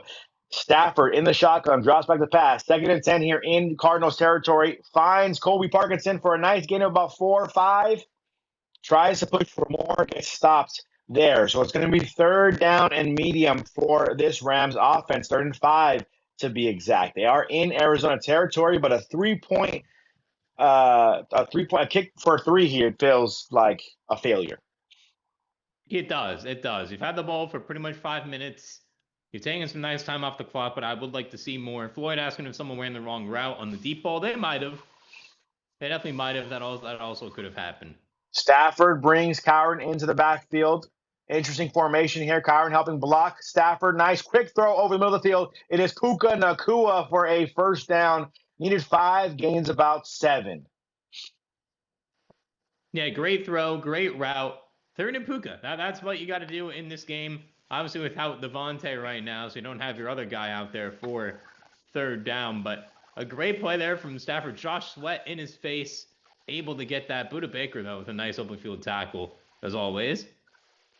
Yeah, great. Just a great quick pitch and catch for Stafford and Puka. From the 20. Stafford under center, hands the ball off to Kyren Williams to the left, gains about 4 on the play. Great. A solid run, I should say, for Kyren Williams. And by the way, they just put a stat up. Most yards per game all time. Puka Nacua, 95 yards per game this season, I think. So could be an all-time leader in that stat. I think that's an all-time stat. Yeah, that's what it said, I think. So obviously, if that is that his all-time career, so it's going to continue with him his whole career, then that's the case, and that could change, obviously. But right now, he's up 5 yards on Justin Jefferson. Stafford drops the pass in the red zone, by the way. Snaps the ball to Kyren Williams, who just drops it. Probably should have been a catch, maybe a little high, but professional running back, you got to catch that, Kyren. Yeah, as the Lions, Jahmyr Gibbs just got a 15-yard touchdown, really kind of destroying the Bears here early on in Chicago. Starlight saying Rams got rid of Kupp so that 1-2 punch isn't there. A good defense will double Nacua. Well, Devontae Adams is also hurt. Yeah, wait till Devontae Adams. In the playoffs. Oh, TBD, look at that, being positive. They have Adams coming back in the playoffs. Yes, exactly. Yes, they do. Exactly. 3rd and 6 here. Ball at the 16-yard line is a timeout for the Rams before this ball snaps. So 3rd and 6, ball to the 16-yard line in Arizona territory. So you're in the red zone for the Rams. The 1st down would be huge to keep this drive alive and keep Arizona's offense off the field. But you want 7 here. Again, we just talked about that. 3rd and 6, you want to get a 1st down or a touchdown on this play. Yeah, you do. You do. This is a must 1st down. Again, touchdown would be cool, but you're also giving the Cardinals some time if you do get a gain of touchdowns. Gain of about 3 maybe would be helpful, right? Gain of 4 would make you have a decision to make to maybe go for it on 4th down. But the Rams, again, better on this drive. Yes. Yes, I don't hate the timeout call. I don't love it, but I don't hate it either. Stafford, 3rd and 6. In the shotgun, Kyren Williams to his left. Snaps the football. Looks to his right. Catch with Tyler Higbee. Higbee gets the 1st down and a few more yards. It's going to be about a 1st and goal at around the 6-yard line, maybe 7. I think that's going to be closer to the 5 than the 6 there, in my personal opinion. But Nice throw. A little bit of actually an overthrow there Should from be at the Stafford. 6. Should be at the 6, but the ref looked like he was at the 7-yard line. Oh, We'll see what this bad ball is spot spotted. there. Rudy Stafford, saying whose house? Rams house. Stafford here, ball at the 6-yard line. Stafford under center, hands the football off to Kyren Williams, who shakes and bakes, and he only gains maybe 1 yard, probably half of one. Give him a yard on that gain. Going to be second and goal at the 5 now for the Rams offense. Yeah, again, the runs up the middle are just not working whatsoever. I think it's something for the rest of this first half, at least, for the rest of this drive. You got to stop calling it. You got TBD to stop says calling it. Trey Lance can't dance. I'm assuming that the Chargers are playing right now and maybe not playing super well versus Denver Broncos. Yeah, we'll look at all those. We're gonna look at all the scores at halftime. We're gonna go over the early window, the Saturday games. We're gonna do all that at halftime. We'll go over a little rundown there. Starlight saying can't have enough quality receivers for Stafford. Injuries are part of the game. Would have been nice to win the last 2. Yeah, more the Seahawks game more so just because you were up for 85% of that game. The Falcons game was just a bad performance. The Seahawks game to me is a worse loss just because you had the game won and you choked it away. Even in overtime, you score first. Could have won there, but your defense didn't come through either. And that's the thing is that the Rams scored, 37 in that football game. So it's like, yeah, although that's what's frustrating is that the Rams should have won that game. You know, you don't have that return from Raheem Shaheed, which, by the way, credit to Seattle for trading for Raheem Shaheed earlier around the trade deadline because that's a huge pickup for them. Shows that danger, how dangerous he could be for them on special teams. So that's what's frustrating. You win that game. I think you play differently versus Atlanta. I think you look different versus Atlanta all of a sudden. Your confidence might be a little different. Your team needs that win a little bit more. And so because the Rams were so hurt by that loss to Seattle and the way everything else kind of panned out, I think they came into that game flat versus Atlanta. And obviously, you saw it in that football game as they lost that one ultimately. So, but hey, still the Rams find themselves in a really good spot. I think if you beat this Arizona Cardinals team, all you have to do is win. And you play the Carolina Panthers in Carolina, an 8-9 team with a losing record. That's a great way to start your playoff run, but you can't dodge the dangerous teams altogether. You're going to have to play Philly at some point, probably. You're going to have to play Seattle at some point, probably. And so those are 2 teams that you got to wait and see down the road. Yeah, I agree. Although Seattle, again, to me, is not like your typical 1 seed. They're good, but I wouldn't say Seattle like, wow, that's a 1 seed. You beat them this year, right? You beat them this year, so you can beat them. You're capable of beating them at full strength. Them twice this year. Exactly. I think you're capable of beating this team again. So that is definitely. Greg says flat today. TBD says flat today as well. Yeah, I agree as well. They're a little bit flat. I think, again, at some point, maybe some of these players thought, we're not playing in Week 18. Let's rest. And then realize, oh, shoot, we kind of need to win this football game. I guess I'll go suit up. And so that could be a factor. I mean, I'm not saying that's an excuse. If you're a professional team, you should definitely always be ready to go. I'm just simply saying that could be a reason. But, hey, it's early. It's early in this game. 6-6 football game 2 minutes ago. Stafford, quick throw out to Puka Nacua, gets blocking by his receivers, and that should be a touchdown. Rams. Puka Nacua, nice little screen pass caught. Great blocking ahead of him. Second and goal becomes a touchdown for Puka Nacua. Yeah, big play there for the Rams. Finally getting into the end zone. 1 for 3 now on trips to the red zone. Needed this one here. Rams, they were saying they were looking flat. I do agree they're not looking the best, but they're not looking awful. And this drive had some nice offensive plays on it. Puka getting in here. Let's do a double check. His elbow, I don't know. Oh, it might have been short. We're going to wait and see where the ball was when his elbow was down. But Josh said it, right? Josh said it himself. You need Puka Nacua to be more involved. He was heavily involved on that drive, and that is the reason why the Rams are now up in this football game. They're going to review all touchdowns, and if this field goal is up for Harrison Mevis, and they're saying this one is good, so we'll wait and see on if this extra point is up or not. I'm sure they're reviewing. It looks like they are reviewing this play here. It's close. This is a terrible camera angle. I'd like to see a better angle. We're looking at it from the sky above, behind Stafford, so not the greatest of angles. Elbow is down, but I think he's over the line. I just can't tell. It's a bad angle from this camera. We have to see where oh, that's close. That's really close. No, they waved it off. It's going to be 3rd and goal. 3rd and goal for the Rams now. So they're going to say no touchdown. It looks like the elbow was down. I hate that angle, though. I want to see where the ball was when his knee and elbow were down. But obviously, the NFL said, no, let's bring this one back. We saw enough angles to say that was not a touchdown. We'll see. Official comes out. He's talking to us. I'll put some volume up for this, maybe. Oh. He's just saying it's no touchdown. One thing I don't like, and this goes for multiple, I feel like the MLB has the best angles when it comes to replay by the camera angles for fans, but I always feel like the refs have different angles than what the fans get when they're showing a replay, whether it's on the Jumbotron in stadium or whether it's on your TV. I just don't think they show fans enough replays, because from that angle, I don't think there was enough to overturn it, but I feel like the refs just had another angle that was able to overturn it that we didn't see. There should be every camera angle for everything. Well, for us to see too. I'm sure the refs get other angles that we don't, but we should be able to see what they're seeing. TBD says fumble by Rams is what he's calling here. 3rd and goal at the 1-inch mark line. Devontae Adams watches his team try to score here. Stafford hands the ball off to Kyren Williams, who gets stuffed yet again. He does try to bounce this one outside, but it basically was a design run up the middle, and that's what the Rams have been struggling to block for in this football game in this first half, especially, and Kyren gets stuffed yet again. Yeah, again, at least he tried to go to the outside, but it looked like, as you were saying, it was more of a design run. Cardinals taking another timeout. You got to go for this if you're the Rams. This is the 4th down you got to go for. You're maybe back at the 1, but still, you're right there. You got to go for it. Minute 26 left. I highly doubt the Cardinals are driving down the field in a minute 26 to get a touchdown. Maybe they get 3, but only 1 timeout. The Rams are staying on the field, though. Actually back almost at the 2. 4 down here.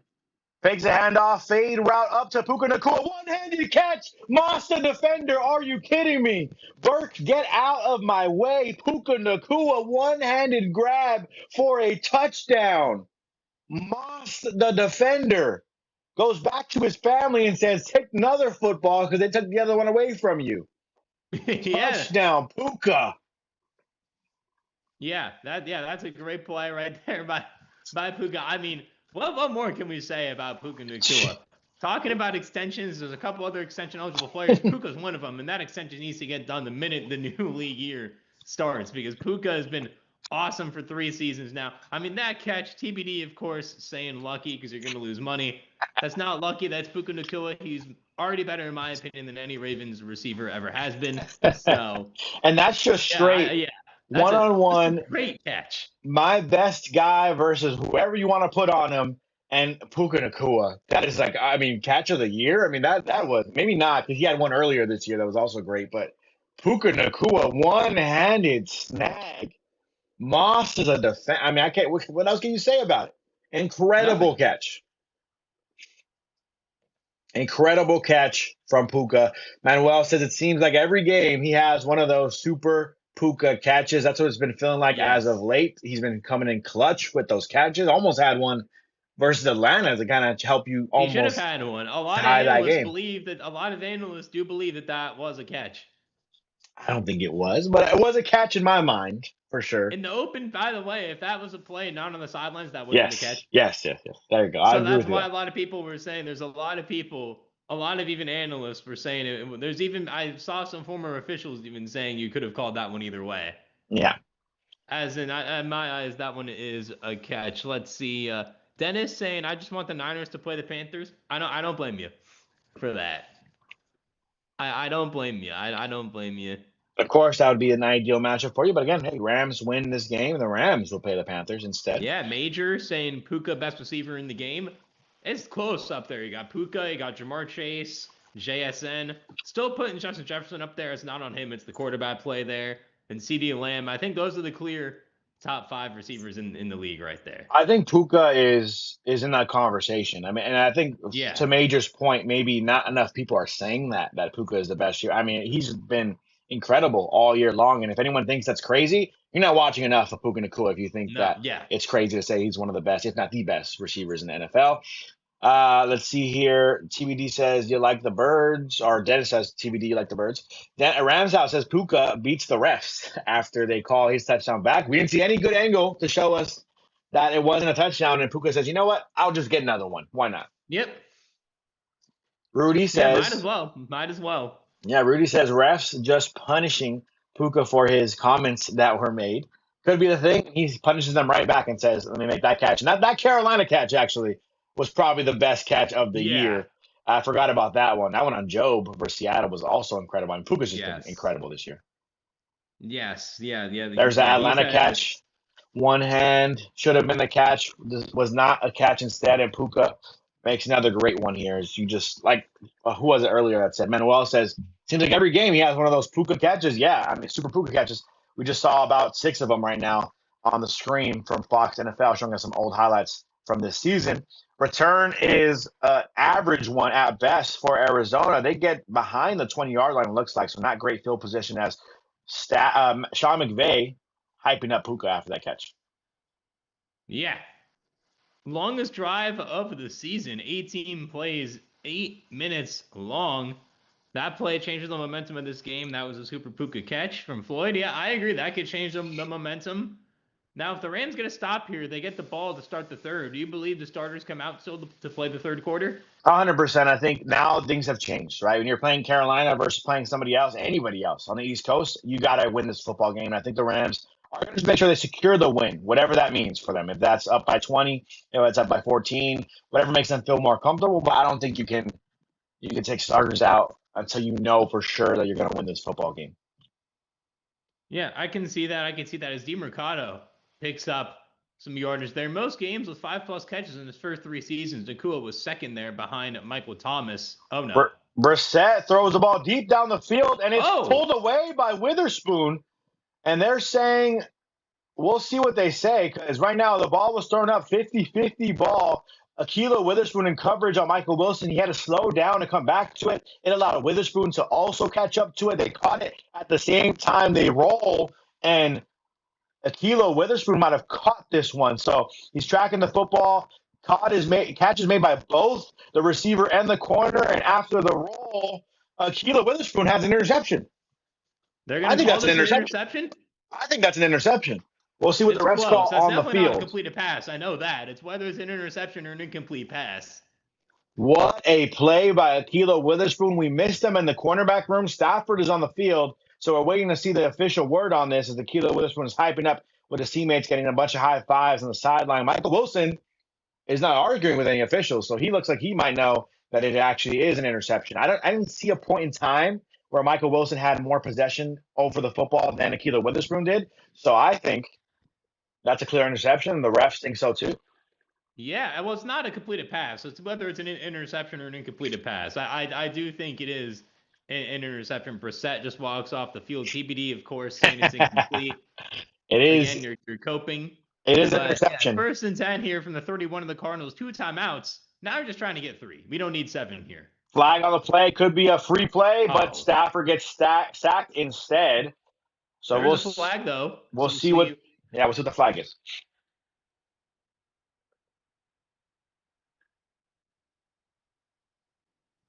Oh, offsides. Well, we like that. We'll take it. We will take an offside call on Browning there for the defense of Arizona. And that's why I said maybe free play. I was hoping Stafford would just let that ball deep down the field, let it go, but he ends up getting sacked instead. So 43 seconds. The Rams get an extra 5 here. 1st down again, Rams football. 13-6 game, 43 seconds left. You just want some type of points. So I'll take 7, but 3 works as well. Stafford, ball at the 36-yard line in Rams territory. 1st and 5, 43 seconds to go. 2 timeouts remain for the Rams. Stafford drops back, looks over the defense, and finds Tyler Higbee on the sideline. Incredible catch, gets out of bounds. The clock is stopped. 1st down Rams in Arizona territory after a huge catch by Tyler Higbee. Yeah, that's a great throw. Great play there by Tyler Higbee. Almost starting the field goal range here at the 43. You want to get around 15 more yards here, though, for Mevis. Stafford drops back, doesn't want to take a sack, but does. I don't know why the Rams are going so quick here. The clock is stopped. You want to take some time here, and instead Stafford tries to go the quick snap. Their offensive line not ready to block.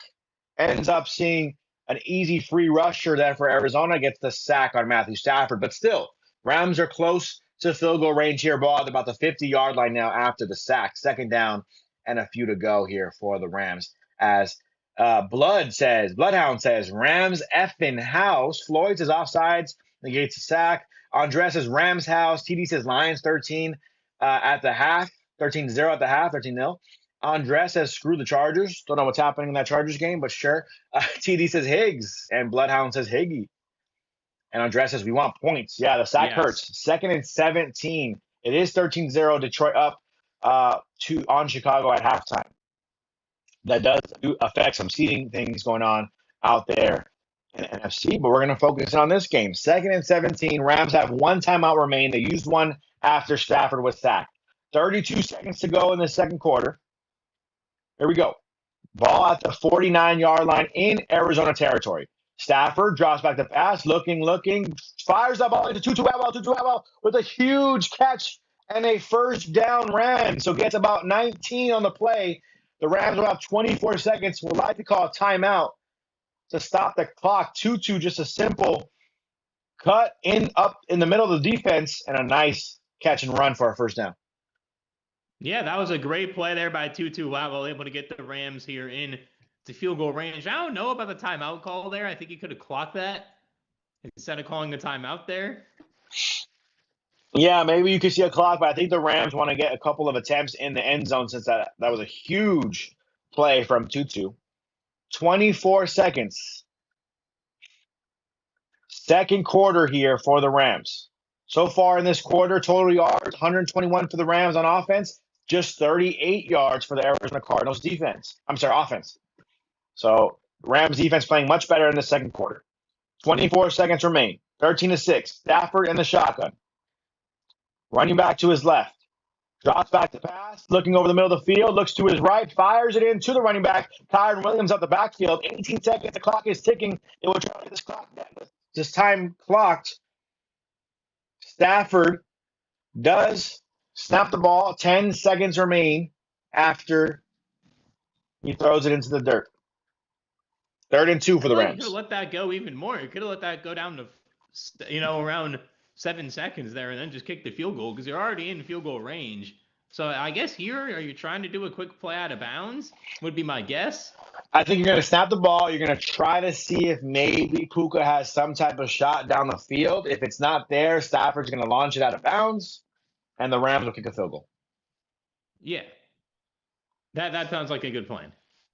3rd and 2 here. 10 seconds remain. End zone or bust for the Rams on this play. I anticipate a throw out of bounds. Stafford drops back the pass. Looking. Does throw it down the field. Caught by Parkinson, but it's tipped up off the defender's helmet. I think Parkinson makes that catch, but the defender just has his helmet in the right place. The ball flies off of Parkinson's hands. Could have been a touchdown.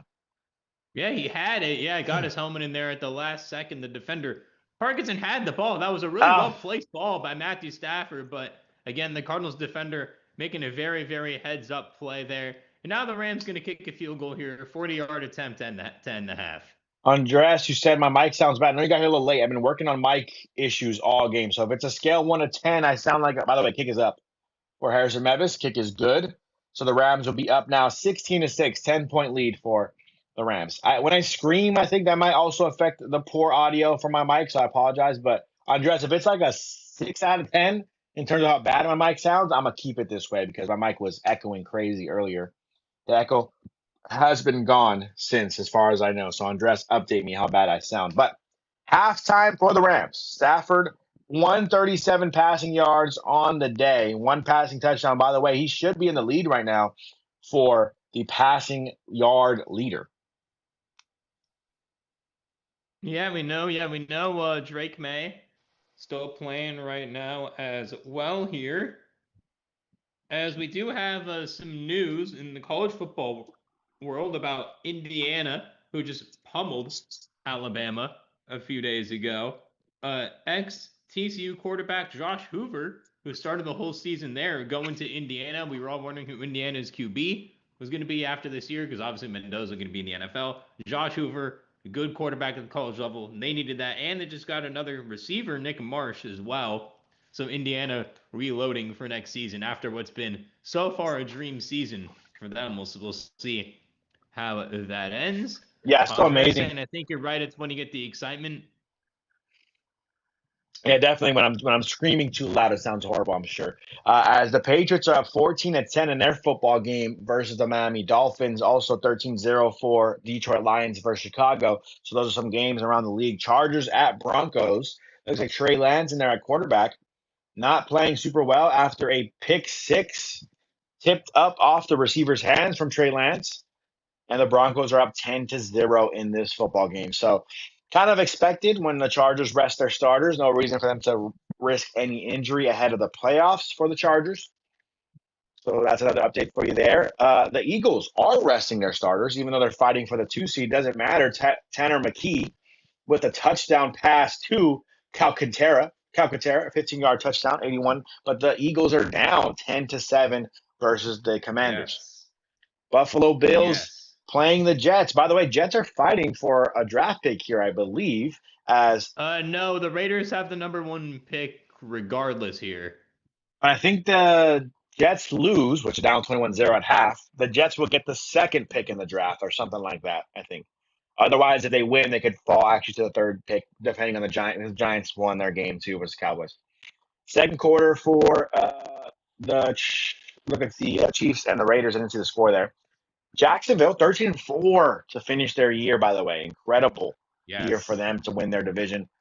Colts lose to Houston earlier. Giants beat the Cowboys, and the Browns actually come out on top versus Cincinnati Bengals to improve to 5-12. By the way, Myles Garrett with the most sacks in NFL history in one season. Yeah, Myles Garrett having a really stellar season, obviously. Getting to that 23 sack mark. Absolutely dominant. Congrats to Myles Garrett. He's had Defensive Player of the Year locked up for like the last 4 weeks now. Took him a little longer than we all thought to get the record, but he eventually did. It's nice to see for him and nice to see the Browns season end the way that it did. If LA wins, tacos on me from GA. I'm all for that. I'll tell you that right now. Yeah, I definitely want some tacos after this game. That would be pretty great if you ask me. Johnny says Rams, come out and play. TBD says going to get something to eat.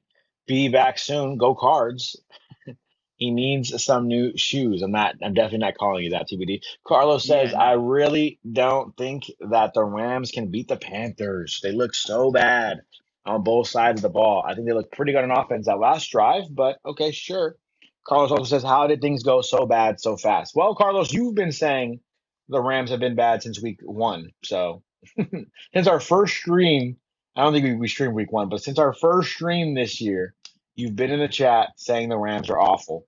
So can't really, like the boy who cried wolf, can't really say we agree with you. If the Rams somehow win the Super Bowl, Carlos, I feel like you would still say they didn't play well enough. They didn't play the perfect football game. Speaking of that, by the way, if the Rams do go on a nice run and they do end up in the Super Bowl, you can almost guarantee that Josh and I will be here streaming for you guys. We'd have to figure out what to do for the halftime show, just because you want to watch? Obviously, I would like to watch Bad Bunny during halftime. So we can watch it. Figure out that part, just we cannot show any of the game if the Rams do. We can comment. But we can commentate the. We can commentate the halftime show. What would we say during Bad Bunny's performance? Like, wow, he looks good out there. I like the song. Fair? Let's see here. Johnny says Bryce, 3 touchdowns. Bryce Young? I don't think Bryce Young, and maybe I'm a hater, I don't think Bryce Young looked that good versus the Rams. He was really good he was dotting us up. He was really good on 4th down in that game. But I don't think he was like dotting us up all day I don't know. I just can't remember, I guess. Maybe I just don't believe in Bryce Young and I'm hating. Let's see.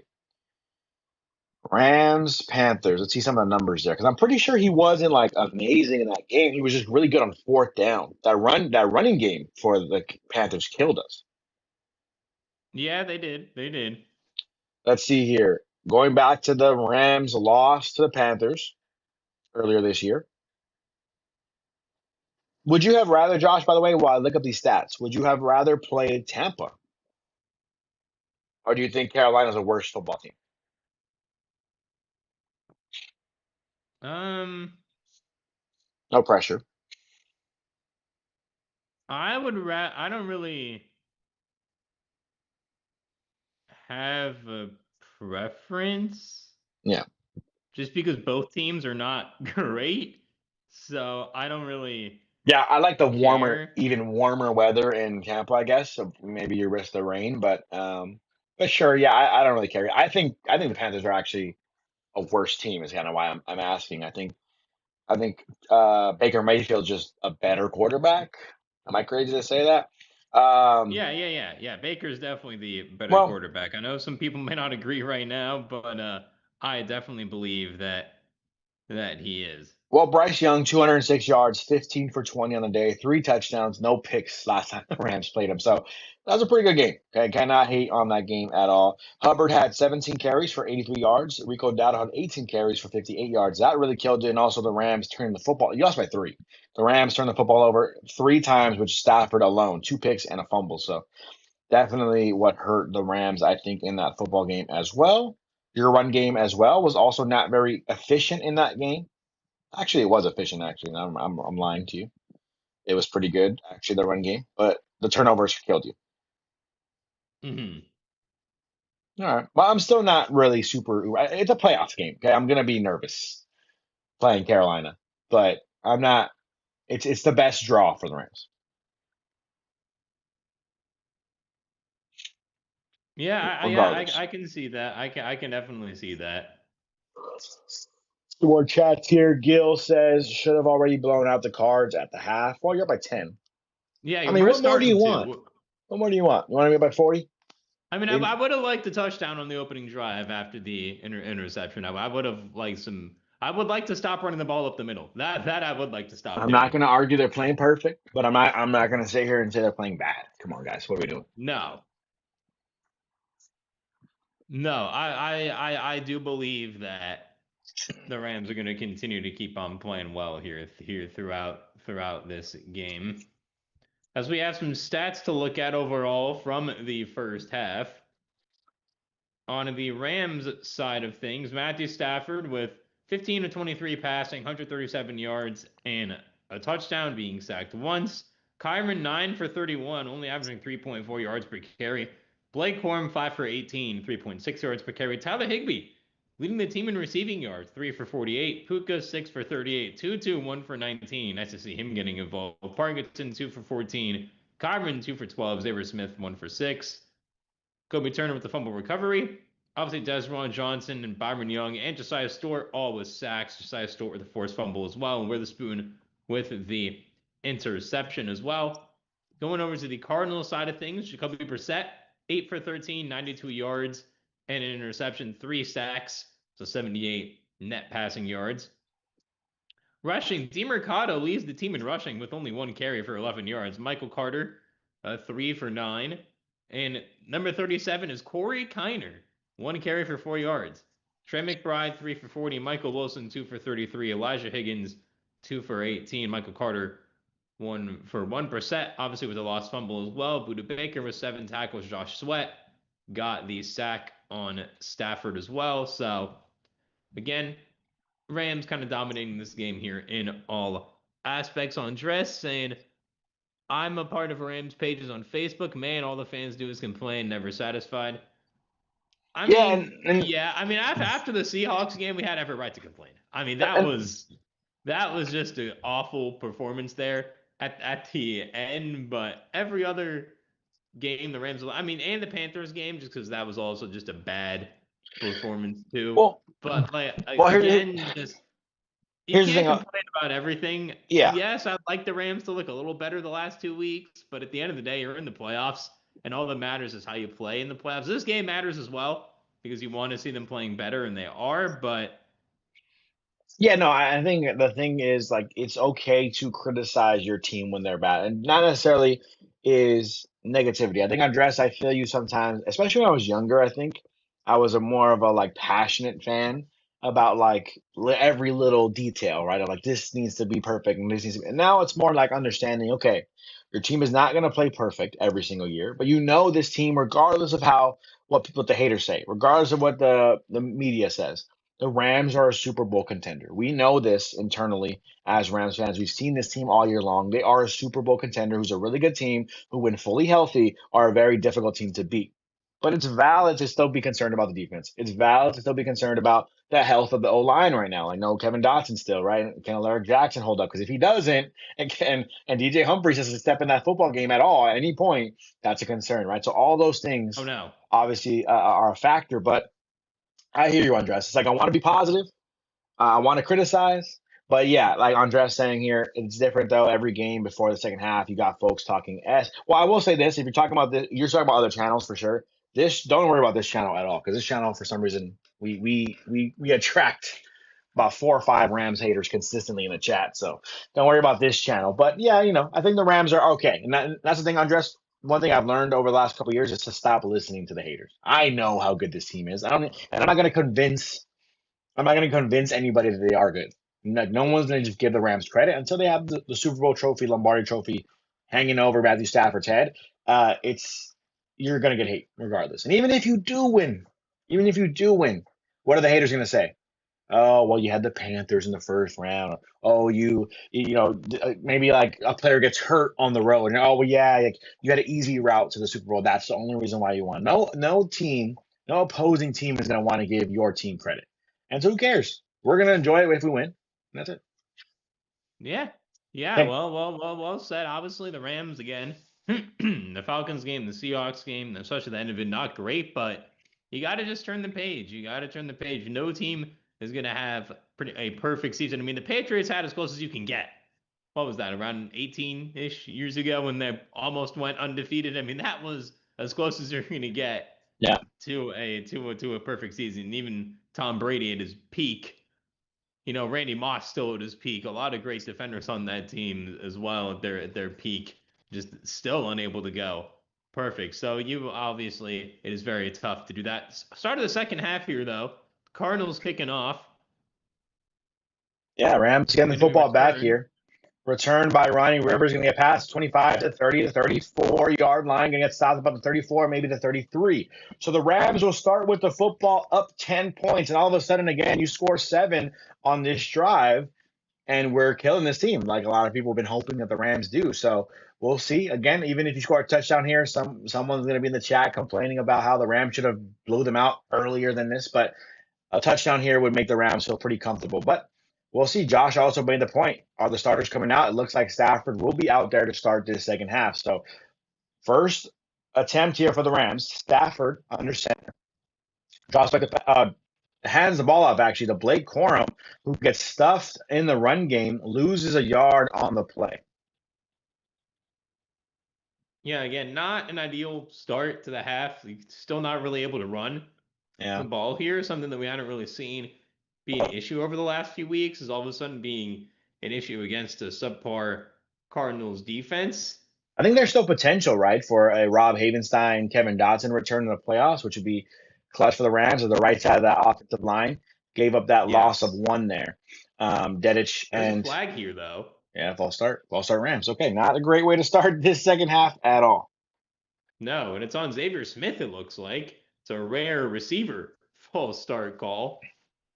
Yeah, Rams asleep here to start the second half. 2nd and 16 now. Ball is now going to be at the 27-yard line in Rams territory. Stafford in the shotgun. Running back to his right is Blake Corum. Drops back to pass. Looking. Still looking. Throws the football to Colby Parkinson, who's very upset that he does not make the catch on that play. 3rd and 16 for the Rams, and it might be a 3 and out for the team. Yeah, we're not like this start to the half with a 3. Now, that's a good ball again from Matthew Stafford. Just Parkinson's had some drop issues lately. He dropped a couple against the Seahawks. as well. The last few games, he's definitely been dropping some passes. That needs to be cleaned up before the postseason starts. Stafford in the shotgun, 3rd and 16. The Rams will probably just hand this ball off. They do not. Blake Corum out there as a receiver. Stafford going for it and nearly intercepted. Jesus. Tutu Atwell was the target. A 50-50 ball up to Tutu Atwell, your smallest receiver on the field. Not an ideal play either. Yeah, But no. sure. Stafford just lets one fly and probably should have been intercepted by the defender. Yeah, the Cardinals really could have 3 interceptions already I think here. 4. I think 4 maybe. I mean, Stafford's been, it's not all Stafford's fault. A couple of them were tipped up, but there's a lot of tip balls that could have been intercepted by Arizona's defense. Yeah, especially that one. I mean, if that's a 50-50 Puka, I would actually think Puka probably comes down with that, but unfortunately not. Parkinson definitely needs to catch that. Yeah, I definitely agree, Floyd. Parkinson's got to catch. Great punt, though, from Ethan Evans. Pins him inside the 10, but a very good return by the Cardinals to get almost to the 30 on that one. Again, with Ben Kopika, special teams unit, not with a great play there at all. The special teams was actually quite good against the Falcons. I agree with you Should there. add. I got a hot take about the Myles Garrett. Not me. Family group chat just popped off, sent a text. I'm thinking about how you feel about it. Anyone in the chat you guys could respond to. Myles Garrett breaks a record, most sacks in NFL history in one season, 23 after today, right? Is it an asterisk on it because he had 17 games to do it? Are we still talking about like, no, it's not fair, doesn't count because there's now 17 games in the NFL rather than 16? But the one thing I have to say about that is, did Myles Garrett decide the season would be an extra game longer? No. Therefore, Myles Garrett has no control over that. For He sure. has no control over how many games the NFL season is. If someone on your favorite team broke the record, you'd want the, like, if Cooper Kupp broke the receiving record in 2021 when he was, I think, like 10 yards short, we would have wanted that record to stand I mean, stands with no regardless, with right? no asterisks. The thing I compare it to is the 2020 Lakers championship. A lot of Okay. people say it's an asterisk. I don't believe it is, but I also, even though I will say this now, I am a LeBron is the GOAT person, but Sure. I do want to say it for all the Jordan fans. If Michael Jordan won that championship, I would also not put an asterisk on it. Okay. Whoever won that championship, I would say no asterisks. Just to be clear. Fair enough. Same Fair thing with enough. same thing with NFL records. Like if someone broke Peyton Manning's passing record in 17 games, I would also not put an asterisk, just because you don't control that circumstance. There's nothing the player could do about that. Yeah, no, I'm not even trying to like hurt Myles Garrett's legacy. By the way, Myles Garrett, regardless, is probably going to have one of the best legacies of all time as a He defensive might end. set the all-time sack record because He isn't he might under 30 and he already has over 100? he He might might. he might just be the best edge rusher we've ever seen, right? So definitely don't want to take anything away from him. I'm just simply saying, do you consider that when it comes down to talking about the history of the NFL? By the way, Rich said he's at SoFi. Hello Kitty merch sold out, so it must be a really popular game today. I know Hello Kitty merch how it goes at some Is of it these a Hello events. Kitty theme? I'm not surprised Hello Kitty merch sold out. It's very popular, It's but very popular. is it a Hello Kitty themed day He said or something? merch, so maybe not a giveaway, but there's merchandise there for sure. Manuel says good point there, Josh F, about your point there on Myles Garrett. But here we go, back to the game. 13:41 to go. If I'm talking quietly, it's because I don't want my mic to pop off.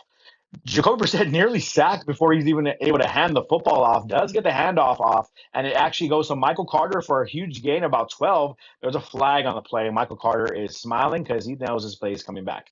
Holding on the offense. Yeah. And did that TBD, Myles Garrett versus Mason Rudolph. The helmet bowl was epic. Yeah, it was.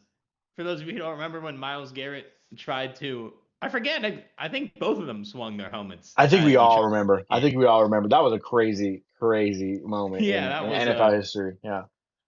yeah, I mean that could have been a fun boxing match, potentially. Still could happen. That would have been I a would short take one. Myles Garrett in that all Yeah, day. that would have been a short one, I think. Here we go. 13:24 to go in this third quarter. 16-6. The Rams are up after a false start holding play by the Arizona Cardinals. I can't even talk right now.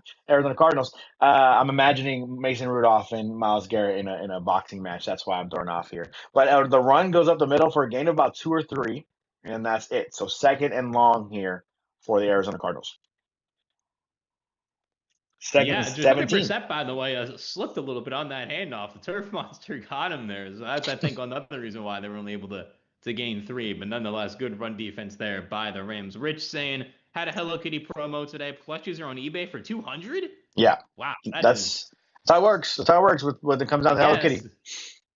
Uh, Oh, Brissett, oh my gosh, awkward kind of on the fall there. Hopefully he's okay. It looks like he should be good. It was sacked by the Rams defense, and Jared Verse swiping the jersey off, saying that was me. Let me clean the jersey off real quick as he's just unblockable, getting held. It looks like even and goes, reaches around the offensive lineman, pulls Jacoby Brissett down to his back. Oh, Jacoby Brissett's back of his head might have hit the turf there. yeah, you might need to take him out here for a play. That's never a fall that you want to see. He's going to feel that one in the upper back area as well. 3rd and 26 here for the Cardinals. Should be a sack or gain of just little here for the Rams defense, as they're going to hand the football off, be safe. Arizona will. They get nice blocking. Oh, my God. Nice blocking. Breaks it off pretty far, but he's not going to get all 26. Gets about 17, though.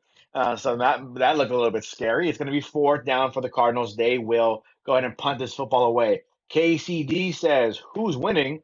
The Los Angeles Rams are up 16-6. 11:35 to go. Clock is ticking, 3rd quarter. The Rams will get the football back after a punt from Arizona. So hopefully answering your questions there, KCD. Oh, they faked the punt. Oh, They throw it down. What is this? It's caught. wait, It's a first down. wait. The, What? they fake the punt, and Hack throws a lob where I thought that was going to get intercepted. It was lobbed up so high up in the air, and it looked like an Arizona Cardinal player came up with it wide open. What a rainbow pass from the punter. And it's Yeah, caught. DeMercado just wide open. I mean, you know what? Fair play. DeMercado had to be terrified, by the way, that he was going to get laid out. That ball Yeah, was that was up a in the hospital air. ball if I've ever seen one. That's But a hey, major hospital ball, but it is caught for a first down. Jacoby Brissett now avoids a sack, throws the ball now himself deep down oh, the you're field. kidding Michael me. Wilson wide open touchdown. You're kidding Akila me. Witherspoon can't cover. Well, I mean, he has an interception today. Let's not. I mean, no TBD one, is hyped. He's no, a step closer to winning $1,000. But I no mean, one can cover Michael Wilson. It feels like last few weeks, but Jacoby Brissett rainbow ball throws it down the field, and I mean, just a waltz in the end zone for Michael Wilson. Just one little stutter, I'm sure, on Akila Witherspoon. He does gets it off down the field, catches touchdown, Arizona Cardinals. But I mean, to be fair to this defense, that was a crazy, unexpected fake punt call. When your season's over, who cares? Let's just try it. I don't mean to be smiling here. That was kind of a fun couple plays to watch as just a football fan. The kick is up, by the way, and it's good. So it's going to be 16-13. The Rams are still up by 3, but a fake punt after a crazy wild hospital ball throw to the yeah. special team DeMarcado on special teams, and then a nice rainbow pass to Michael Wilson for a touchdown. The Cardinals just stunned the Rams on that drive. Rams will have to respond here when they get the football back. They do, Manuel. We got ourselves a game. Yeah, we do. We do. By the way, Michael Wilson's been very good. I know I said it earlier in the stream, Buffalo Bills, trade for that guy. He didn't, but I mean, or any team that needs a receiver, trade for Michael Wilson. Like, he's been awesome this season. Yeah, no, I mean, I think you could right now. He's better than Marvin Harrison Jr. right now. Long term, I'm still banking on MHJ to be better. for sure. But right now, I'm definitely taking Michael Wilson over Marvin Harrison. If you're Arizona, trying to build a team. if you're Arizona, you very obviously have 2 nice receivers there. I would pay the man right now, honestly, and he probably won't ask for that much. Obviously, he asked for a little bit more there, but yeah, definitely wants to go ahead and you got to pay that man. Michael Wilson is a great receiver right now for Arizona, but no way says Rams suck. I will say I'm not even mad at the Rams. That was like crazy, just crazy back-to-back play. I mean, maybe Akila Witherspoon should have been better in coverage there, but again, maybe stunned by the punt, the fake punt. You kind of maybe excuse that a little bit. That's just a great fake punt call. Again, nothing to play for. Nothing to lose here if you're Arizona. So go for the fake punt. I think that's just a great timing on their fake punt call and their deep ball throw. TBD said Rams special teams are worse than junior high school teams. Sometimes they might be accurate. Sometimes. Not the fake punt. I'm not. No. That's just crazy. That's a crazy That was a very ballsy well call. executed fake punt. Crazy ballsy call. Yeah, The the Rams Rams shouldn't. weren't ready at Yeah. all for that. Yeah. Maybe you argue they should always be ready for something like that, right? No way, Yeah, is but getting at the same schooled. time, at the same time, that was one of the worst punter throws I've ever seen. TBD didn't mean to disrespect junior high school teams. Okay, no, that one was funny. At least that one was funny. Juan Steve says, saying, meanwhile, the Rams will run the ball up the middle in 2 yards in a cloud of dust. I don't think that's going to keep happening. I think that play calling is going to change. 2RN saying Rams rule. Yeah, I agree. The Rams do rule. here we go. So a lot of football to be I mean, played. he's even shocked he made the throw. A lot of football to be played still. Here we go. 16-13 is your score. 10:38 to go in the third quarter. A lot of game left, but we do have a football game. Rams got to wake up here. Ronnie Rivers on the return gets past the 20, 25, 30. 32-yard line gets hit there. He will be stopped at the 32. Decent return for the Rams. They'll have solid positioning here. Field position. Stafford's still out there for anyone curious. I think the Rams, again, agree that they have to win this football game. And I don't think they're going to take out Stafford until you feel confident you can win this game easily. TBD said, would McVay be fired if they lose the wild card round? No. No. Definitely not. No. Who are you going to bring in? Certainly not John Harbaugh. Here we go. Stafford fakes the handoff, rolls to his right. Almost, oh my gosh, Tyler Higbee right off of his hands. Incomplete pass. Gotta catch that. I mean, that was a perfect pass. Yeah, right into his chest. Could have been a near first down and just try to catch with his body, not his hands. Tyler Higbee. First game back. Maybe shaking that off a little bit. Yeah, prefer it to happen now than in the playoffs for sure. Carlos says this team sucks. Carlos, if the Rams win anything this year, you can't celebrate it officially. Stafford drops back a pass, looking to his left, finds a receiver. Nope. Incomplete pass. Tutu Atwell was the target. This Arizona Cardinals defense now is playing with some confidence. And Stafford. Yeah, if the Cardinals play like this all year, they'd probably have a better record. That was just a great play. Yeah, great defender. Got his hand in. Also lucky his hand didn't get landed on. They're able to move his hands out of the way too. 3rd and 10 now for the Rams. I think the size problem of Tutu Atwell is definitely playing a factor here so far in this game. Stafford in the shotgun. Ball at the 32-yard line. Rams have not moved since getting the football back. Stafford has to avoid the sack barely and then throws it short of Kyren Williams. Wouldn't have been anything anyways as their defender all over it. So the Rams get 0 yards there. Looking kind of ugly here. Rams will have to punt this football away yet again. The offensive line again. I mean, you don't have Kevin Dotson. You don't have Rob Havenstein, and they're just not blocking on that right side as well as you used to seeing. Dedich not having the greatest of games. McClendon not having the greatest of games.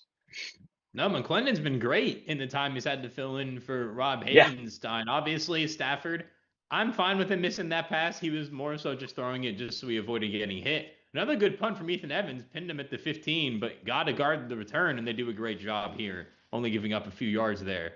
Yeah, ball going to be about the 20. Tanner Ingle making the play there. Tanner Ingle, actually, I think a guy who can actually help the Rams defense with some tackling issues. Ball's at about the 24-yard line for the Cardinals. No way says Rams suck. Thank you for saying that for the 17th time in the chat. Lurk says really need the impact of not having Devontae Adams. Really seeing the impact of not having Devontae Adams out there. Yeah, for sure. This offense is unstoppable when Adams is there. When he's not, it's very hard to move the football, right? Think about it. It's Puka getting double teamed and then tight ends, right? Not really other reliable receivers consistently. Don't get me wrong. Respect to Xavier Smith. Respect to Tutu Atwell at times. Respect to Kanata Mumfield. But this offense doesn't have consistent ways to go. At the receiver room, it's tight ends or Puka, and if Puka's doubled, it's tough to move the football, it looks like, against his Arizona defense. Rams are lucky to be in the playoffs. The least confidence of all teams in the playoffs. Definitely disagree. Chicago is getting smoked by Detroit, a non-playoff team right now.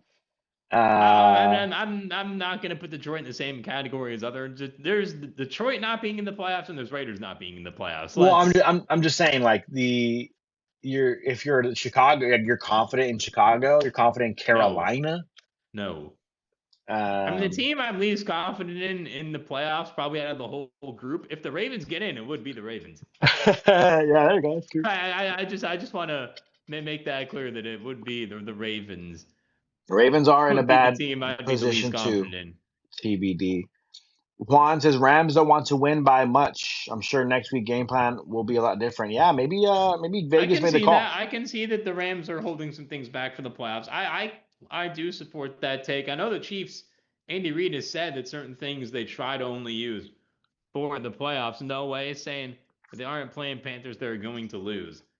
A lot of game left. It is a close game in 16-13. If the Rams lose this I'd game, vote for a timeout for Carlos. You know what, Manuel? You know what? if the Rams lose this game, which Manuel will probably give that to you, by the way. If the Rams lose this game, who are they playing in the playoffs? Remind me. You know what? Just like that, Carlos was in a 30-minute timeout. Remind me, if the Rams lose, who do they end up going to face? Is it Philly? Maybe it depends, right? What happens in Chicago and Well, Philly? it would be, as of now, it would be Chicago. Okay. Which the thing is, in Chicago, just weather. Weather very much scares me there. It's just weather. Jacoby Brissett in the shotgun here. Arizona Cardinals with the ball down 3. Throws the football out to his running back. It is Michael Carter who gets tackled. No, stays on his feet, shakes and bakes, and gets a first down. That is incredible. Should have been a loss of 2. Gets a first down instead. Poor tackling by Braden That's Fisk. just great effort there from Michael Carter. There's Yeah, not great really much you can do if you're Neil Landman had him. He had him. He Well, just Neil Landman's got no help. You got to make He tackle. just had no help there. Yeah, I agreed. There should have been someone else there. He held him down for a long enough time for someone to come in and help him out. Yeah, Jaron saying Rams need to win for 15, not 60, then end up playing Eagles in the snow game. Oh, right, because if the Bears and Eagles both lose, the Bears beat the Eagles. So the Bears have the head-to-head tiebreaker over the Eagles. That is also another thing to note here. Oh. Jacoby Brissett just spiked the football into the turf after trying to avoid a sack. Could be a flag. Brissett already thinking about the beaches there in Cancun, already starting playing some volleyball. Jacoby Brissett has played solid enough though to maintain as a backup in the NFL. I think even if it's not in Arizona, might stay there, but we'll see. I mean, he's been better than Kyler Murray has been at times. For them. At times, just look better than Kyler. Under center, 2nd and 10, ball at the 35-yard line in Arizona territory. Cardinals down 3, trying to tie the game or take the lead. Ball caught by Michael Carter. Carter does get about a gain of about 8 or so. So it's going to be 3rd and short now for the Arizona Cardinals. Jacoby Brissett, nice little quick dump off to his running back. Running back able to gain about 8 on the play. Small, shifty running backs seem to be a problem for the Rams. I mean, even the big ones are problems for the Rams as well. But not the best of guarding the running backs in general, whether it's in the run game or in the pass game this season. Yeah, not really. Maybe hold them out the end zone, yes, but not in terms of yardage.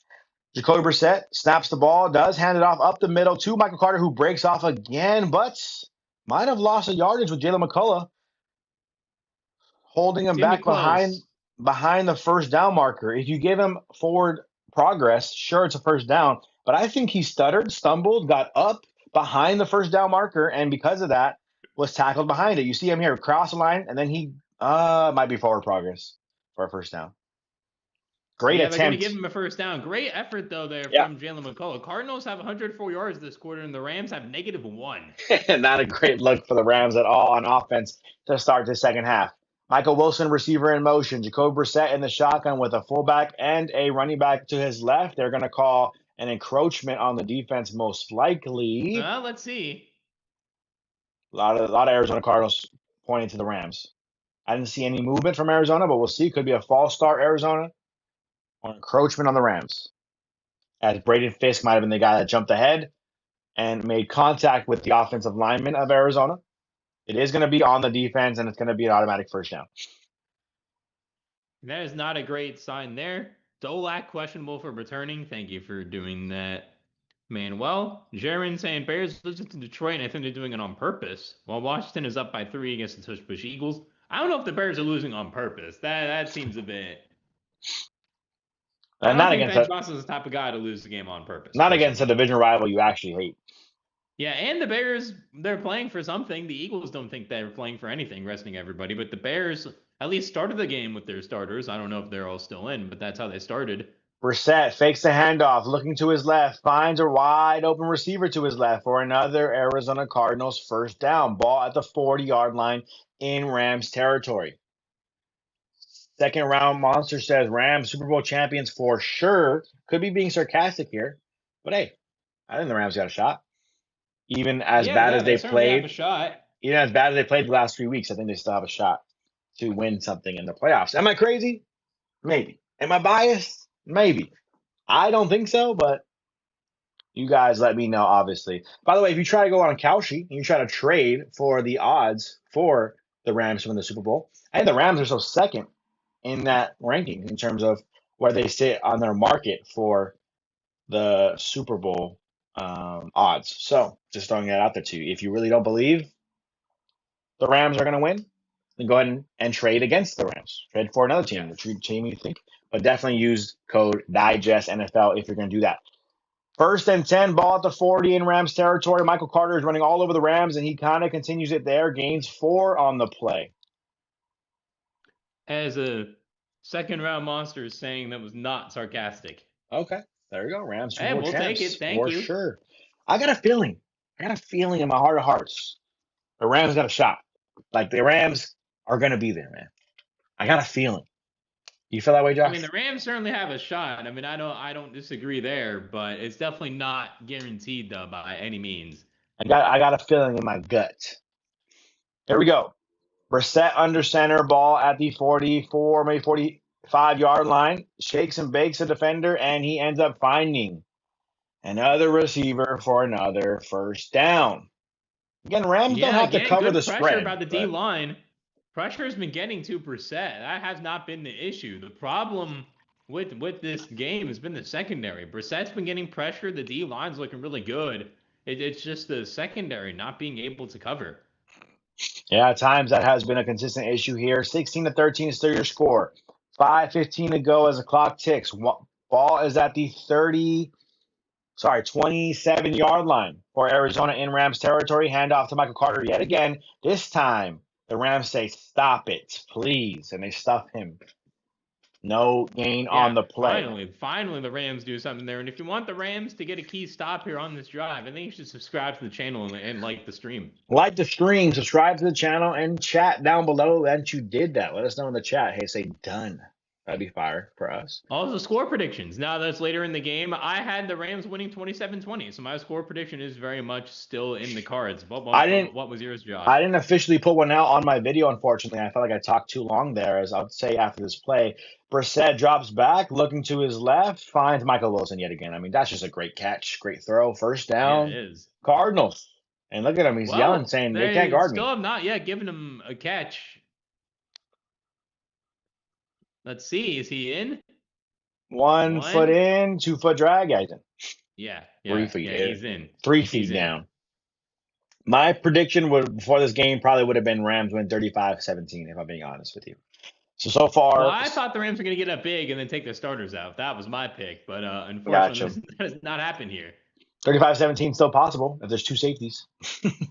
Here we go. Brissett in the shotgun in the red zone, in the 10-yard line, throws and finds a receiver for a catch and a touchdown. I mean, it's just a great sideline throw and catch, and hey, maybe everyone's right. The Rams are bad. The Rams are playing really bad. This defense is just not good right now. They're just not playing well in any way. Like, they're not playing well.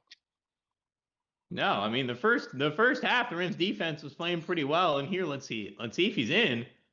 Ooh, I don't know. That foot might be out. We got to see that right foot, and the left foot might not even come down. So we'll have to wait and see on what happens here for this catch. That right foot, close. Left foot is down, right foot is down. It just depends on if there's any white under that toe there. Definitely got to make sure. I mean, that is as close as you can get. Again, awful angles that they showed us. You can't really. It's close.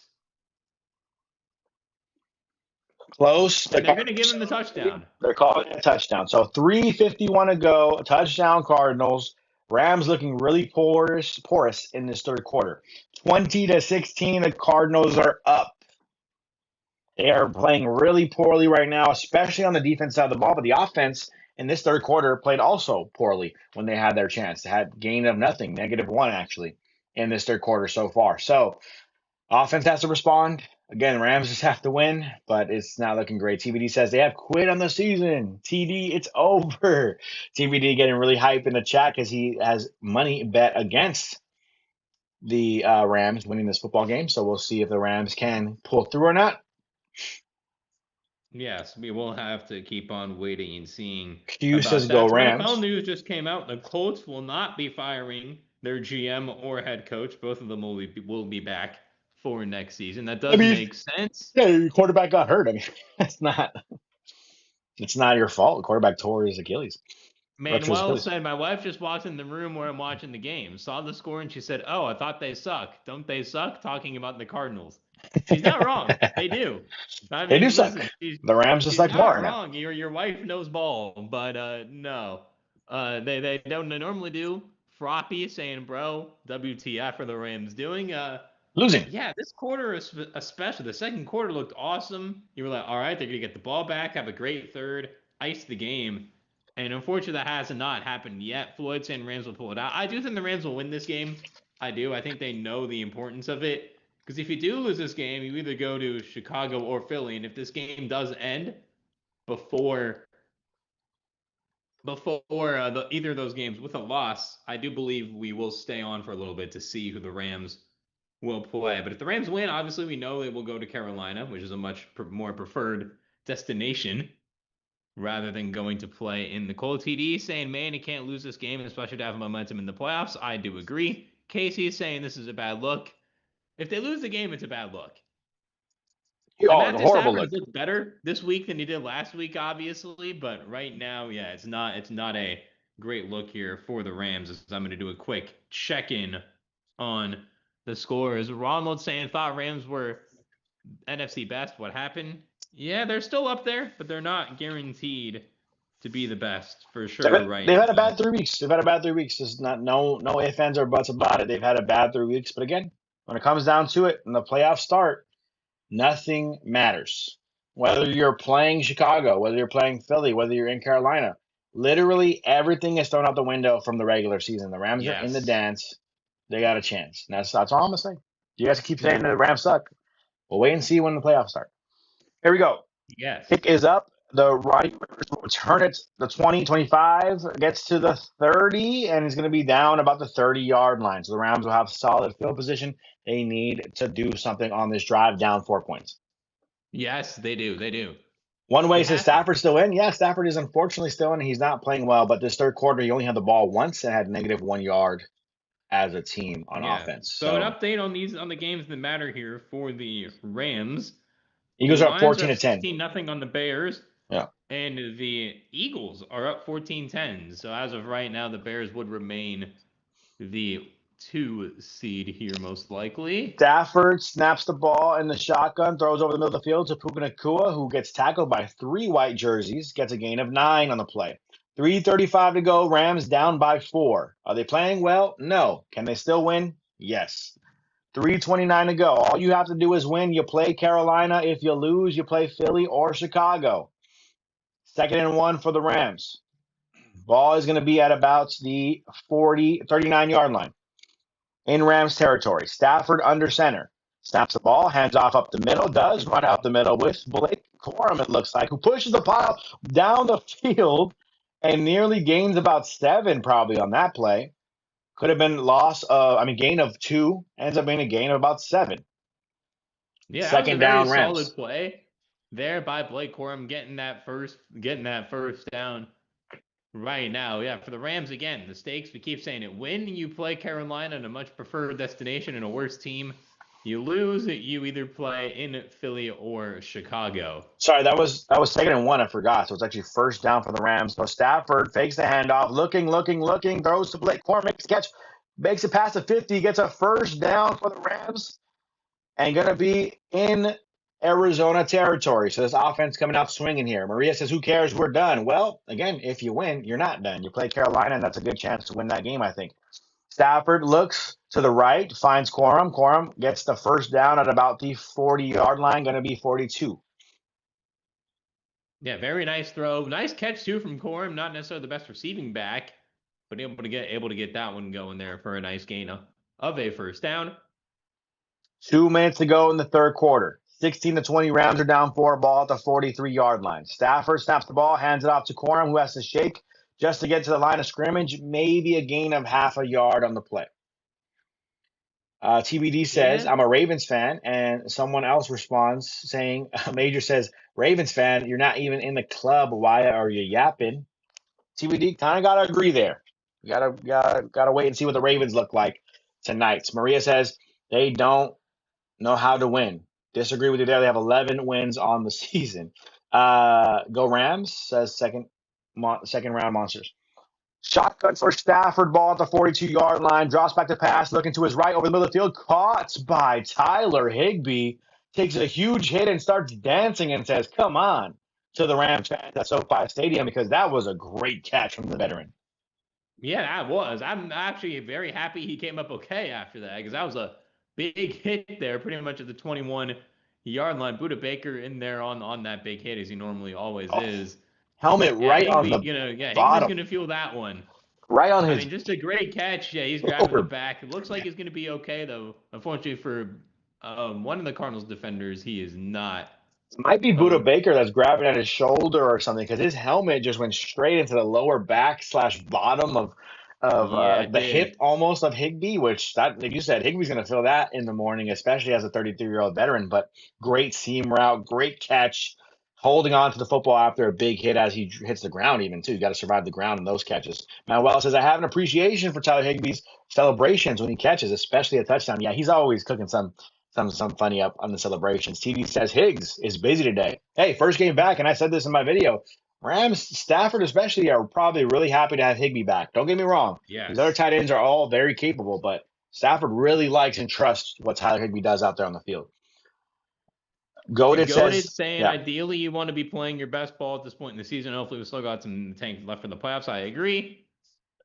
Yeah, they're not playing their best. But again, if they figure it out over the next week or so before they play Carolina, or use that Carolina game to figure things out, then all of a sudden, what's going to happen when it comes down to playing some better teams? That's all I'm saying. Yeah. As we have Lou Wallen saying, let's go Hawks. No, let's go Rams. Philip saying, good to see Higbee playing. Yeah, it is. Higbee was very missed during his absence. The Dr. Neb saying, now we're pissed. It looks like it. Rams offense playing like they're frustrated. To wake up, the defense traffic should be all secondary and OBs. Yeah. I agree with the secondary part. Secondary is number one. Maybe you sign somebody in free agency. Linebacker, I feel like I'd rather go the free agent route than a draft pick there, because there's not really like a top inside linebacker guy. The good thing is you have Spates, you have Landman. Too cold. Yeah. We're done in Philly too cold, Maria says. Could be. Yeah, could be.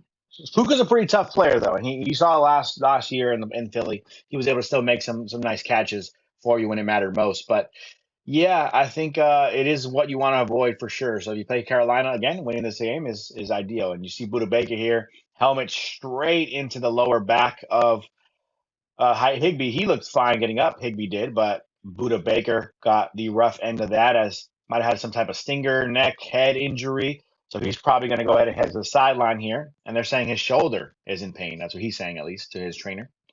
Ball is back here for the Rams. The clock is running after the injury timeout. Under a minute to go in the third quarter. 1st and 10 for the Rams. Ball at the 21-yard line, just outside of the red zone.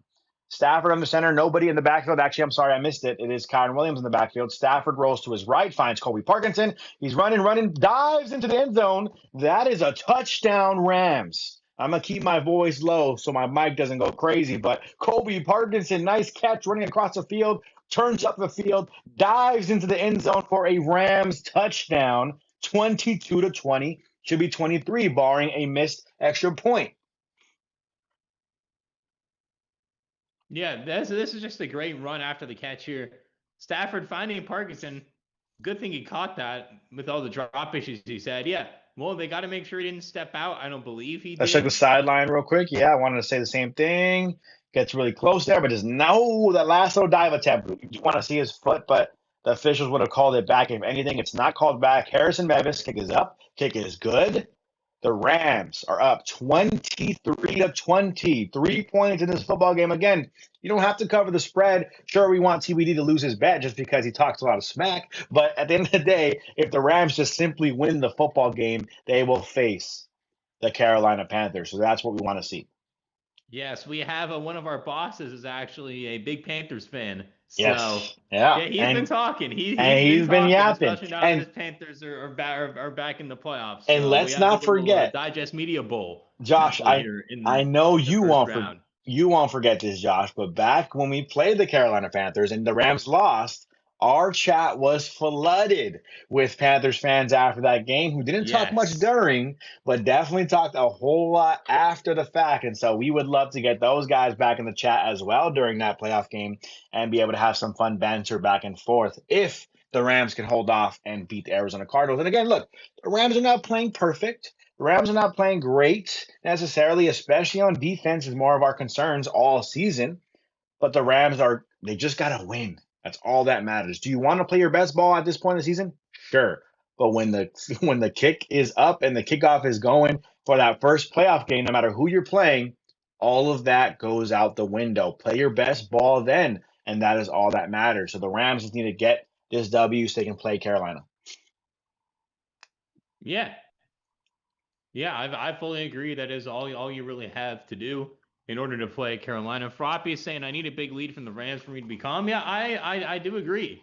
I do agree that you definitely want a bigger lead if you are the Rams. We have Major saying y'all need to chill. None of y'all are perfect. Rams won't be every play. Yeah, I fully agree. I fully agree. There's definitely things that concern us about the Rams. There's also a lot of things that make us feel positive about the Rams. Mm-hmm. Playing we have this month is not a good idea to go to Philly. Again, we also may go to Chicago. And again, Kevin Patullo does not scare me in the playoffs whatsoever. With him running that offense, I mean, Yeah. Jalen Hurts may throw 5 passes the whole The game. You the never know. the I mean, AJ concern Brown might start reading a book on the sideline instead of going on the field. The So, concern is that Philly's defense is just so good, right? And that's my concern when you're playing Philly. Cold weather, their defense is so good, so physical. They got a lot of talent on defense, and so their offense might have to just put up 10 points, right? Because that's how good their defense is, and that's my concern. I think this Rams defense. I mean, are we confident in them? Not really. So that's kind of the concern there. Their Eagles offense isn't scary, but the Rams defense is so scary that it scares me to play any team, let alone the Philadelphia Eagles, who do have talent on offense. Saquon Barkley is still Saquon Barkley, right? not this year. I'm just saying, to me, in my mind, this defense, he's still Saquon, you know. To any other team, Yeah, you know, he's I not guess. as his in his prime, but still Saquon. So that's how I feel. But hey, SoFi looks absolutely packed today. By the way, that Hello Kitty night really was successful. It looks like for the Rams building. 23-20, Rams are up. 42 seconds to go in the third quarter. Cardinals will get the football, but the Rams are going to look to try to gain a nice lead here in this game. We'll have to wait and see if they do. Brissett under center, one running back in the backfield. Bottom of your screen is Michael Wilson. Brissett barking out signals. First and 10 at the 20. Snaps the ball, fakes the handoff, rolls to his right. Kobe Turner puts some pressure. Brissett Oh, wants it all, takes it down the field, and it's caught. Michael Wilson. My goodness, that is just a great catch. Michael Wilson's just that guy. Kobe Durant was all over Michael Wilson, could have been intercepted. And Michael Wilson says, you know what? I'll make the catch instead. Ball's up, 50-50 ball. Durant is just right there. Great placement from Jacoby Brissett. And no push off there, just clean action. And Michael Wilson just makes an incredible catch. I mean, that's just a great catch. It's just a great catch. 50-50 ball. Your corner is there in his face. Kobe Turner put some pressure on Brissett to flush him out to his right.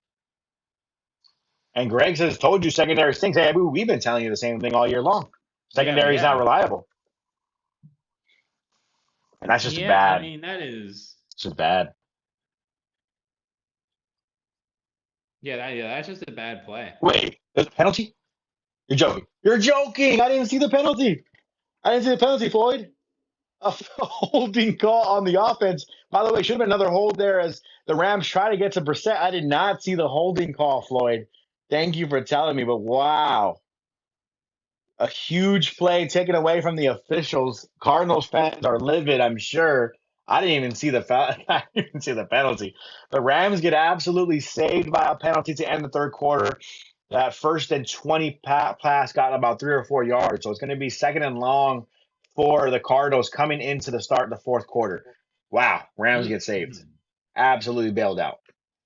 Yeah, I did not. Yeah, I didn't see a penalty there either. We both just missed the flag call, I guess, there. But hey, we'll Manuel take says, it.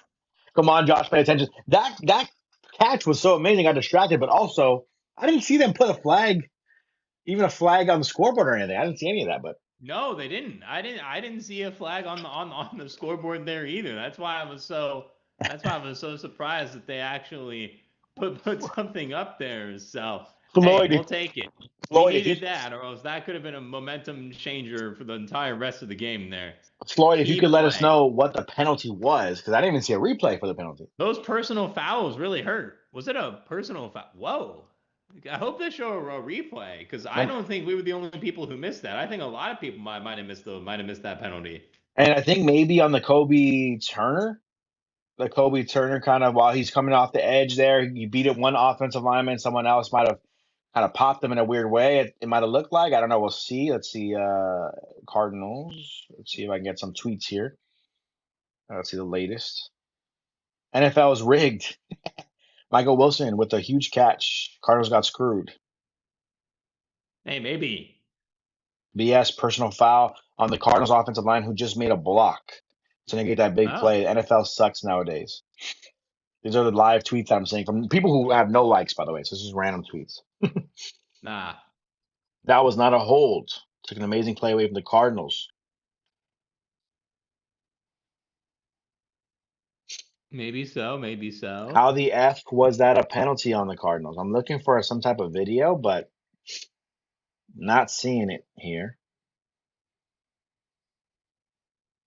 Yeah, maybe. Manuel says they never showed the flag. Yeah, see? Yeah, they never did. Personal foul, That was his TBD, one personal more call. quarter, and I win money. It was Kobe Turner. Yeah, so it was Kobe Turner. So I think when Kobe Turner might have beat somebody, and then I saw another offensive lineman, yeah, blindside block. I saw another offensive lineman hit him, but I thought that was kind of clean.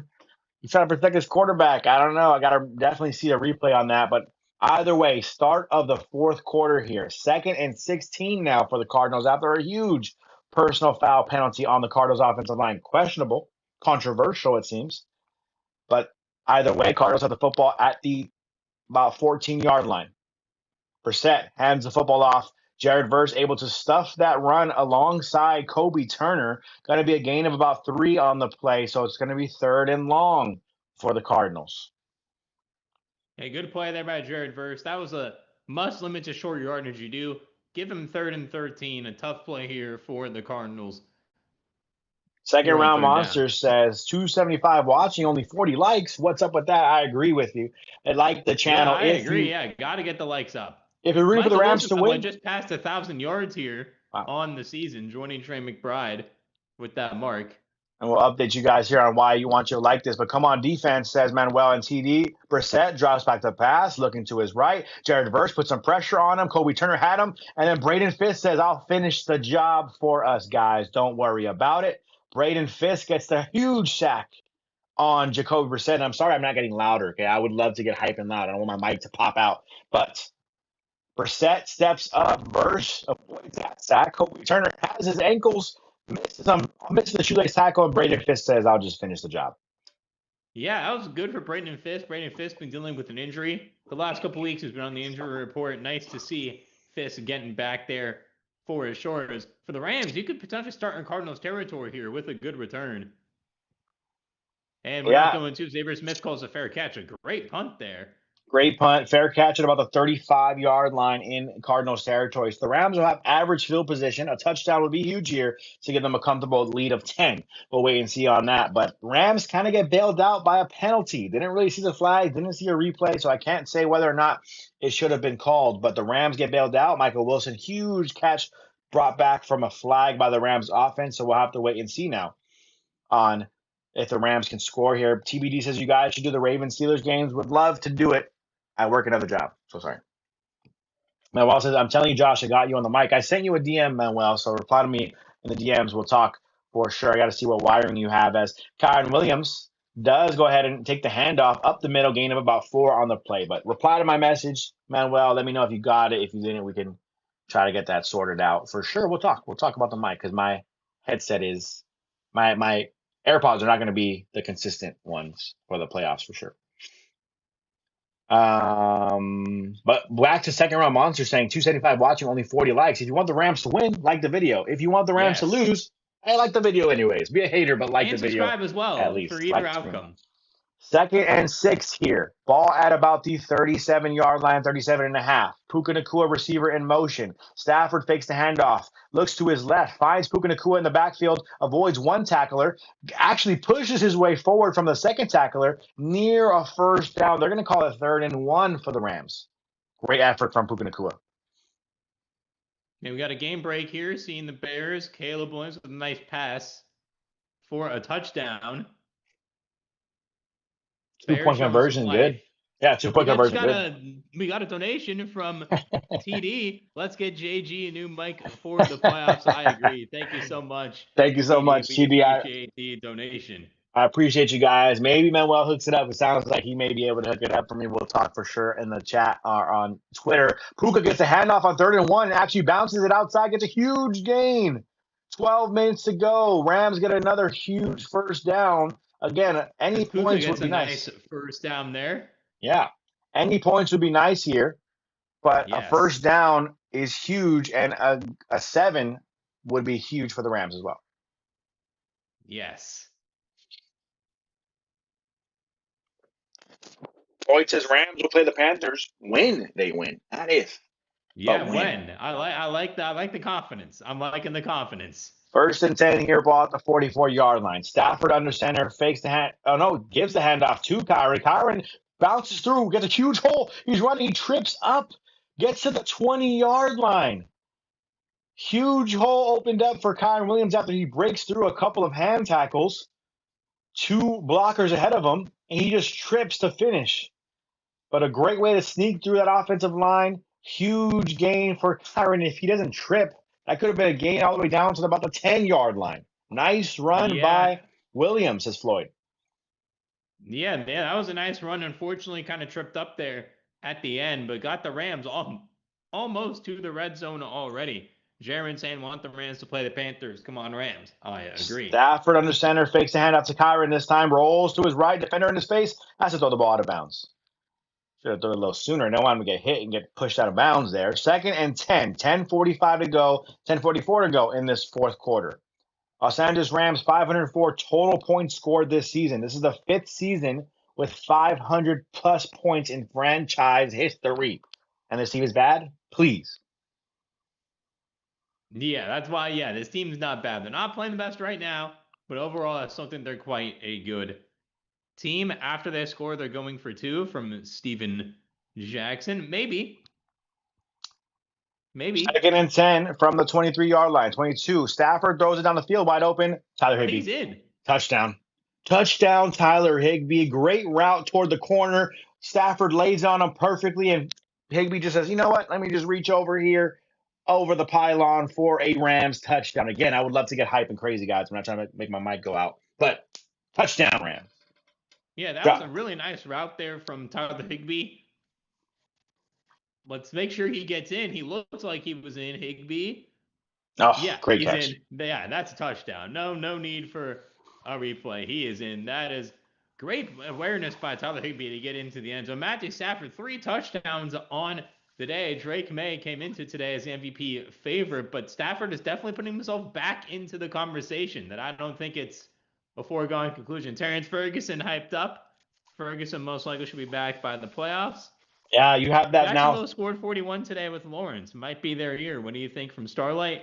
The Jags are my AFC team to make it out of the AFC. I am all in on the Jacksonville Jaguars, man. I am not I'm all all in. in, and I will never be all in on a Jacksonville team ever winning the Super Bowl. But I will say they're Really? playing. They're playing really well. They're playing well. They're playing well. I don't see them being in the Super Bowl. I think Jacksonville is just. I don't know. I can never trust Jacksonville, right? Of all places, but. Either way, Floyd says, "Are the haters going to start disappearing now?" I think they might. I think they might, Floyd, as that's a great touchdown by Tyler Higbee. By the way, Tyler Higbee with a touchdown showing how valuable he is in the passing game. You mentioned Terrence Ferguson. We talked about Kevin Dotson. We talked about Rob Havenstein. I'm not saying that's why the Rams have excuses to be playing poorly. What I'm saying is if the Rams can be fully healthy with Adams, Higbee, Ferguson, Dotson, Havenstein, this team is very, very, very good. Not to mention Quentin Lake, who just got an extension, should also be back for the playoffs. He will be back. McVay pretty much confirmed he's going to be back This for the team playoffs. TD is saying, I'm has still here, reinforcements. not a hater. Yeah, you definitely are. You're not a hater. I wouldn't say he's a hater. I think he is fun. He has a fun time rooting against us. I wouldn't call him a Even though he's a hater. Ravens fan. I gotta keep making that clear. I You wouldn't might call him miss a the playoffs. hater. So based I on love the TBD in the chat. Patriots score, here's an update on Drake May. The Patriots are up 38-10 on the Dolphins, but Drake May only 191 yards and a touchdown, 14 for 18, good completion, but not the performance that solidifies him as an MVP in And my eyes. again, this game meaningless. Whatever you want to say. A lot of people said whatever doesn't count. Like Stafford had two bad games and huge games. The Patriots being the number one seed, and then when it's all said and done, if that's the case, sure, that's huge for the Patriots, Well, and the that's huge. Broncos are winning because if the Broncos That's win, true. they get the 1 seed. But I was going to say, if somehow, some way, the Patriots get it, cool. But if they don't get the number one seed, what is your argument for Drake May being MVP? That his team isn't, he doesn't have as good of a cast, a supporting cast. Like that's a fair kind of argument that his supporting cast isn't as good as Stafford's has been most of the season. But Stafford's going to be number one in passing yards. He's going to be number one in passing touchdowns. His team is going to have 12 wins on the year. I really don't see the argument for Drake May being MVP. Also, if I'm a voter, I'm definitely considering the fact that Stafford's 37. It could be one of his last seasons ever, and Drake May has plenty of time to make another MVP run at some point. So I'm not saying that Yes. that's why Stafford should win because he's older or anything, but I'm just simply saying, what is the argument for Drake May? You just think his supporting cast wasn't as good? I don't think that's a Because fair enough Drake May argument to had a say. very bad game against the Bills. He did. And they've had an easier schedule. They've had an easier They schedule had the than the second Rams. easiest schedule in the league behind the Niners. That's not arguable. And I'm not saying that it's not fair to Drake May. Don't get me wrong. I'm not saying, oh, Drake May, you had an easy schedule. That's why it doesn't count. No, he had a great season. Give him his credit. He's in the conversation for MVP. I just don't see why Stafford's locked to not win it and Drake May is the winner. That's all I'm saying. By the way, I traded for that on Kalshi. $10 on it and Stafford MVP just in case. So if you guys want to do the same thing, Digest NFL, make sure you guys use that Yes, and you do promo get code. $20 if you want to trade 100 using our code. Exactly.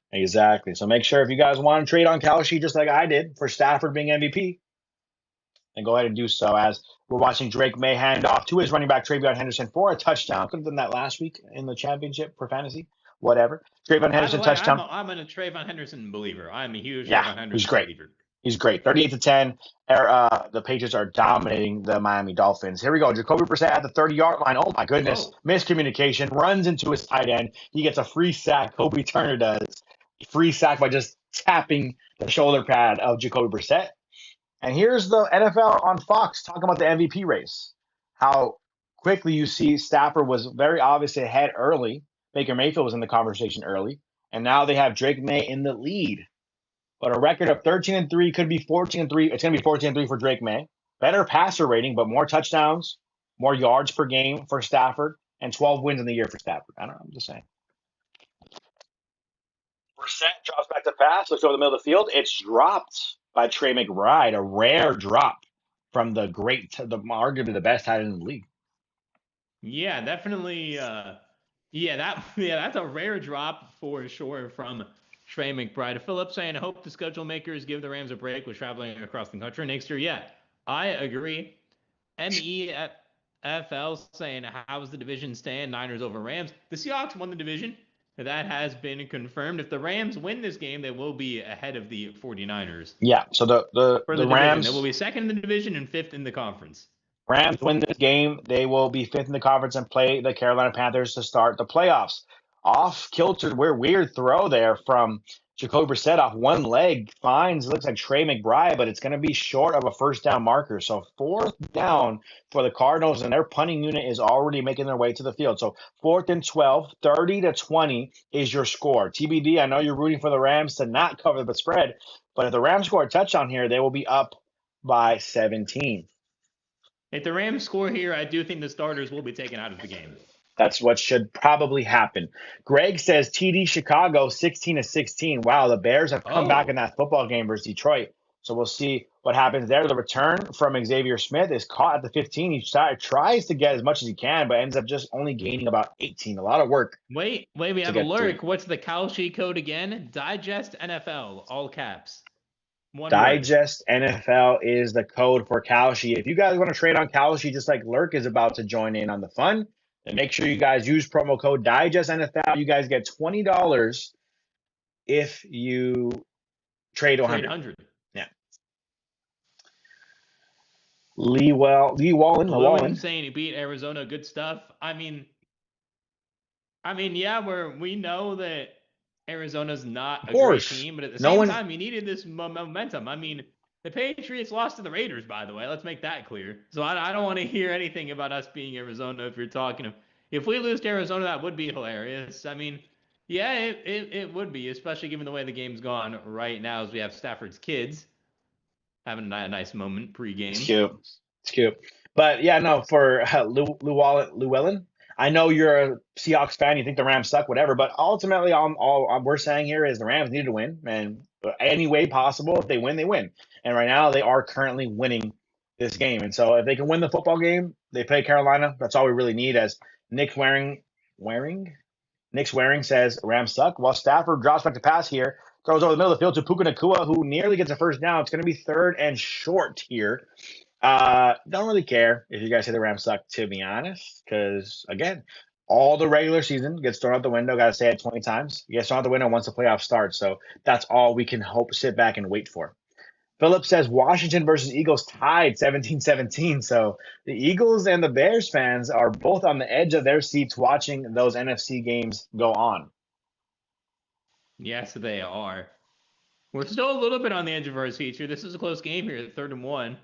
Yeah, 3rd and 1 here. Stafford hands off to Corum up the middle, bounces it out to the left, and gets the first down. Hasn't really been a nice positive running game necessarily for this Rams offense, but they do get the run there up the middle to the left a bit for Blake Corum to get the first down, which is huge. 7:45, clock is ticking. The Rams want to take as much time off the clock as possible. Second round monster says, ugly wins take talent. Win is a win, man. A win is a win in the NFL. It is. Any given Sunday, anyone could win, man. Well, it says all of Stafford's little girls look the same. They do all look very similar. That is true. They do. Sure. Llewellyn says, I want to see the Rams play Philly. Well, we're going to play Carolina if we can hold on to this game. Stafford hands off to Corum, bounces out to his left. He has a huge hole, gets up down the field past the 50-yard line, gain of about 20 on the play from Blake Corum, and the Rams are going to try to run out this football game. Llewellyn says, don't lose. By the way, we have some celebrities in the crowd today for the Rams. We have a very talented West Coast rapper, AZ Chike, at the game today. So, okay, one of your favorites on the Apple Music Replay, if I remember correctly. Yeah, I do love me some AZ Chike. I do. It is 1st and 10, though, from the Cardinals 49. 6:45 to go. Ball's at it right about the 50-yard line, but like Josh said, 49-yard line in Arizona territory. Corum takes another run yet again, gains about 4 on the play. 6:37 to go. This clock will continue to tick. Floyd says the Cardinals defense sucks. Corum looking good here on this drive. Cardinals already taking a timeout. I think it's a little bit early to use a timeout there for the Cardinals, but yeah, but Lou says I want him to play Philly. I mean, yeah, of course you do. Being a Seahawks fan, I'm not surprised. Well, the Cardinals have put on their coach from Floyd. TBD saying happened about 30 games ago. Yeah, Jonathan Gannon from the moment he went to Arizona, if anyone remembers his first interaction with Kyler Murray, just didn't look right. And they should just trade Kyler Murray at this point. I don't know what you can get for him, but I would move on. Where are you trading? Are you gonna? No I mean, idea. at this point, you might just have to do a Kyler for Tua swap. That's Jets, really what you might have to do. Jets, Miami. I mean, anyone who wants a Oh, if quarterback, I'm the come get Jets, him. I'm drafting a quarterback. I agree. I'm just saying. I'm off on Kyler Murray if I'm Arizona. Is all I'm saying. I think if you're Arizona, you might have to do the Tua swap. Puka Nacua gets a handoff out wide, and he ends up running for a huge first down and a little bit more for the Rams. So the Cardinals use a timeout a little bit early, and it ends up kind of coming back to bite them as they have 2 timeouts left, and the Rams get another first down. Even though Puka's out of bounds, the clock will continue to run here with 6 minutes to go. Yes. ESG is saying Florida and they just want to go to Cancun. I mean, hey. I mean, they don't have anything left to play for. I mean, I guess they're trying to keep us out of the playoffs, but we're out of the 6 seed, out of the 5 seed, I should say. But at the same time, I understand that as Budda Baker is back into the game for the Cardinals here, which is a good sign for them. Stafford under center. We see some scores on the top left of the NFC game. Stafford drops back, looks to his left, fades over to Davis Allen, just over the head of him. Could have been a nice throw and catch. Ends up being incomplete instead. By the way, like I said earlier, too, as we're watching a quick highlight, the game break is that game-tying touchdown to the rookie tight end. Caleb Williams throws to Loveland, and they're going for 2 to tie the game in Detroit or in Chicago versus Detroit. So, as it currently sits, if the Rams win, they play Carolina. If Philly and Chicago, are fighting for the number 2 seed. So whoever wins gets the 2 seed. If they both win, Chicago stays They the 2 both seed. win. I know the Bears beat them. I don't know how that works for tiebreakers, though. As Stafford pops out to the right to Kyren Williams, easy catch for a gain of about 8 or so on the play. So it's going to be 3rd down and 8. 3rd and 1. Sorry, 3rd and 1. I'm sorry for the Rams. Cardinals coach should be fired? Probably, Floyd. Who knows if they do it? And who cares? Actually, keep him. Why not? Who cares? Cardinals can be bad forever. Yeah, the Cardinals take another timeout. You know what? Keep Kyler Murray. Who else is going to get fired? Keep Kyler Murray. Who cares? I mean, Pete Carroll should be fired. Lou says the Rams are the most healthy team. The Rams have some health, don't get me wrong, like generally speaking, but you're missing your right guard, you're missing your right tackle, you're missing Devontae Adams, who was leading the league in passing, receiving touchdowns. Not saying they're hurt, but they are definitely not 100% healthy as of right now. And you're missing Terrence Ferguson today, who I do think will be back for the playoffs. Quentin Lake, huge on defense. Now, the defensive line is relatively healthy. Defense in general, relatively healthy, but I'm not going to sit here and say the Rams are hurt. Was out for like 10 games, too. I mean, the Rams did have injuries. They've been mostly healthy, but there's definitely been some cases of injury as well. As you see the handoff there up the middle, the Rams get another first down with 5:30 to go in this football game. So the Rams up 10, 5:30 to go. Clock is ticking. If they score 3 or 7 here, it doesn't matter. The Rams are in control of this football game, but you want to keep running some clock out as the clock continues to run. Starlight says, it would be nice to get Stafford one more touchdown because at this point, you're fighting for that MVP. Like you're going to hold on here for the win. If Stafford has a 4-touchdown day, it's going to be tough. It's going to be for sure much tougher in this MVP race for sure.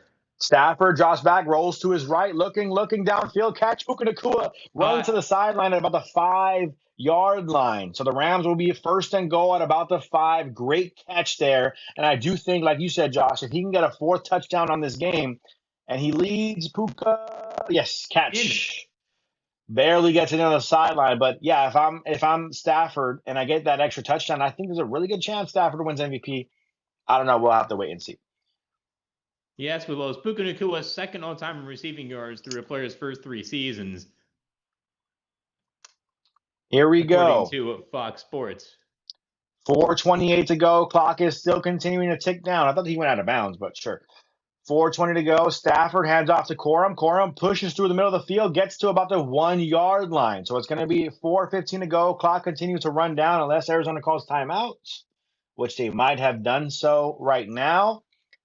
Second and go. I guess they do. They use their final timeout. Detroit is driving, says TD, on the Chicago 24, 1st and 10. And again, by the way, just a reminder, if the Rams win, no matter what, they will play the Carolina Panthers in that first-round wild card game. But sure, it still matters about what the bracket looks like. Could you play Philly? Could you play Chicago? Right? That's definitely what the bracket will be looking like for the Rams. So definitely want to see what's going to happen there. But the Rams still got to take care of business versus Carolina. He did lose. to Carolina at some point this year. A lot of chats going Yes. through. We appreciate all of you guys. Make sure you guys like the stream. We're trying to get to all of them, but we want to call this game live as it's going on as well. 4:19 to go after Arizona's final timeout. No timeouts remain. Rams up 10 with the ball at the 1-yard line. Second and goal here. Stafford sends Puka in motion. They might run it again. They don't. They fake. He throws. Puka. No, it is Kobe Parkinson. Touchdown Rams. He's dancing with his little crab dance again. Rams get another touchdown. TBD. You might lose that bet. Sorry to say. Rams up 16. Could be up 17, barring a missed extra point. Stafford with his 4th passing touchdown of the day. 12 wins on the season. The Rams, yes, they're in the 5th seed if they win this game, play Carolina in the playoffs, but I think Stafford is still in the conversation for MVP. Oh yeah. Now it is definitely going to be a very tough decision. If Stafford now had another bad game, I'd say yeah, MVP Drake May. But Stafford's had a relatively good game today, a pretty good second half. We're up 17 now. And if you get a stop here on defense, I don't see a reason why Matthew Stafford needs to come back into this game. I think the starters whatsoever. on offense should be done in this game, like you said, Josh, and the Rams, again, win this football game.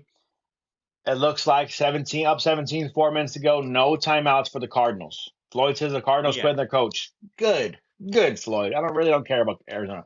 TD says 5th seed. We'll take it. Bloodhound says Hawks are from Seattle. We definitely take it. I can't say that, Bloodhound. Why'd you try to get me to say that on the stream? TBD says, hopefully the Cards get a field goal or a touchdown. You would need a field goal. Yeah, actually, you would need a field goal. Actually, honestly, if the Cardinals get a field goal and TBD still win some money, fine. I don't mind. I don't mind. I don't mind. Yeah, I don't mind. If you win your money and the Rams win, that's okay. TBD saying to please take the starters out on defense. Yeah, they will not do that, most likely. Floyd says, that's right, 5th seed. Look out, Carolina Panthers fans. We'll see you. Lou says Carolina beat you. Okay. That means nothing when it comes down to next week. Literally means nothing. We're also the Rams that beat Seattle. Lou, does that mean something to you? Yeah, Seattle beat us too, but I mean, it doesn't matter, right? Next time you meet, it doesn't really matter. All that goes out the window. Nick says not recently. I don't know what you mean by that, Nick. ESG in chat. Sorry to cut you off. Chicago blocked the field goal. Wow. And now have the ball. TD with a second donation of the day. 9 for Stafford and a new mic.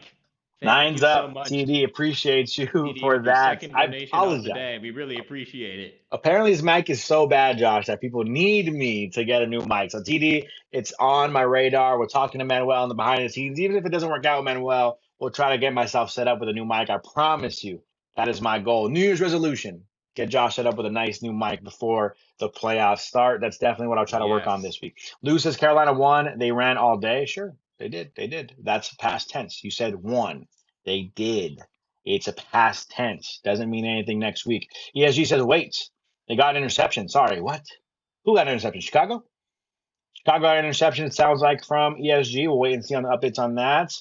Juan says MVP, Stafford MVP.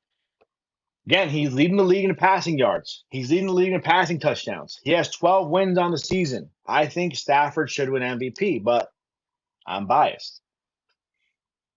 If Carolina beat you, then no. Sure, Lou. If Carolina wins next week, of course, the season's over. Of course. Yes. Obviously. Maybe. Obviously, that's how football works. Rob says MVP. Jackson said, Jason Jackson. Hey, Jason Jackson, welcome back. All the way from Europe. Where is it? Scotland? Switzerland? Yeah, Jason, it's been a while since we've seen you in chat. Hopefully everything is well and you had a nice holiday season in New Year. It's going to be cold, but we'll send them home. We had a nice holiday season in New Year. Hoping Carolina is not as cold as Philly or Chicago, though, Jason. Philip says interception by the Bears. They have the ball with 2 minutes to go. Wow. So Caleb Williams. No, they blocked the field goal. Oh, okay. Well, unless if they just threw an interception. That also they're saying that I've seen 2 right now saying interception by Bears. ESG says. So ESG says, yeah, Phil, that's my mistake. So it sounds like an interception by the Bears, and the Bears have the football, which is great news for Bears fans, I'm sure. Yes, it was an interception by the Bears. 4:15 to go. Kevin Brissett, Byard, of course, gets the interception. Brissett drops back the pass, looking, tries to run it, actually does take off and try to run. He actually gets down to a first down and a little bit more. I'm seeing a lot of backups in the Rams D-line, by the way. I'm seeing a lot of backups in the Rams D-line, just throwing it out there. Manuel says, Hey, don't worry. TBD, you might win your money. A field goal, by the way, for anyone wondering, TBD gets some money here. He has a bet the Rams would not win by 14.5 points. Right now, he's losing. Manuel says, don't worry, JG, I got you. I'm just worried about the wiring and stuff, Manuel. So message me for sure. We'll talk after the game or I at some sent point you this a week. link to the mic I use too. There we go. Here we go. By the way, Chicago and Detroit still tied 16-16. Washington, Philly still tied 17-17. So that's interesting there. Rams defense drops back here. Brissett finds Trey McBride for a gain of about 7 or 8 or so. So 7 yards on the game. 2nd and 3 for the Cardinals. 3:52 to go. Rams up 17. Brissett in the shotgun. Drops back to pass, looks over the middle of the field, finds his running back wide open for a nice little gain here, a first down Cardinals. By the way, I hate to say this, CBD, but unless the Cardinals score 7, I doubt they'll just settle for a field goal in this situation at any point. Yeah.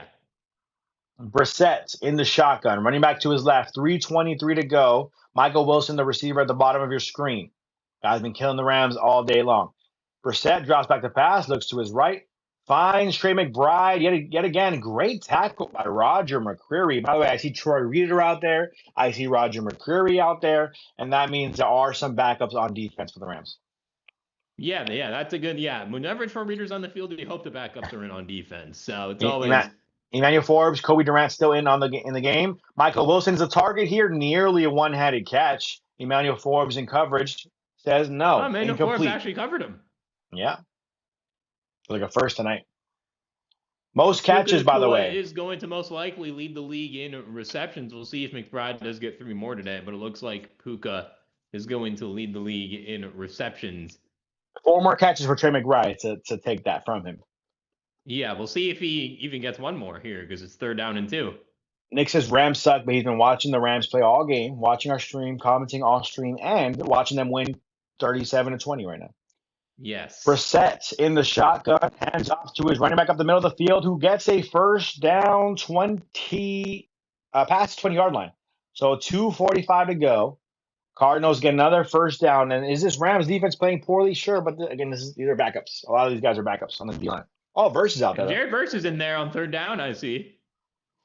1st and 10, and some pressure to Brissett. Troy Reader in coverage does not able to get to the running back in time, so it's a nice catch. 2nd down here, Byron Young. This is why you want to put the starters out of this game. Byron Young dealing with an injury right now. He's grabbing at his shoulder. He looks like he's in a lot of pain. Why even have a starter in the game? Why even have any starter in the game at this point? No matter what they do right now on offense for the Cardinals, you win this game most likely. Why even have Byron Young out on the field? Yeah. Should be okay. He's walking off on his own power, but risky stuff for no reason. Trayvon says Rams can't stop the run. They stop one of the Saquon Barkley this season. Puna Ford knows his name. Rams struggled stopping the run for sure, as the Commanders, by the way, are now up 24-17 on the Eagles. Byron Young looks like he's going to be okay, by the way, but I just don't really like that you're even. Yeah, leave him out. Don't even think about bringing him back in. There we go. Jacoby Brissett drops back to pass. Jared Verse now off on the field as well. So definitely they decided to take some starters off again, it looks like. Josiah Stewart out there. I see Darion Kendrick as a corner out there as well.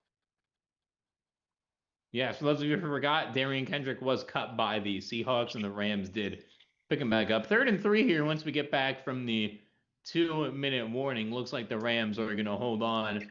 Byron Young, so anyone who's not watching the game, Byron Young was telling the coaching staff, I'm good, repeating that over and over again, so he should be okay. Probably a stinger, Bloodhound says, so we should be all right. ESG says, wow, Rams suck, wow. Yeah, a lot of people crying, a lot of haters crying in the comments. Nick says, Seahawks are number 1 seed. No way. No way the Seahawks are number 1 seed. We didn't know that. By the way, the Rams played Did you know that, Josh? The Rams today, I didn't know that. Played Sam Darnold in the playoffs last year. Remember how that was? Okay, I'm not saying it was the Seahawks. I remember. It was a fun game. It was a really, really fun game. Because all of my friends who were not Rams fans were like, the Vikings are going to crush you. Brian Flores defense. No. Just saying, Nick, we saw how Sam Darnold played in that game last time the Rams played him. He does not want to see the Rams in the playoffs But hey, if that's what you guys want. We'll see it happen. It's a good team. It's going to be a good game. I'm not saying the Seahawks suck by any means. All I'm saying is I'm not sure you really want to see the Rams defense. And the Rams defense has not been playing No, well. I don't think they want to either.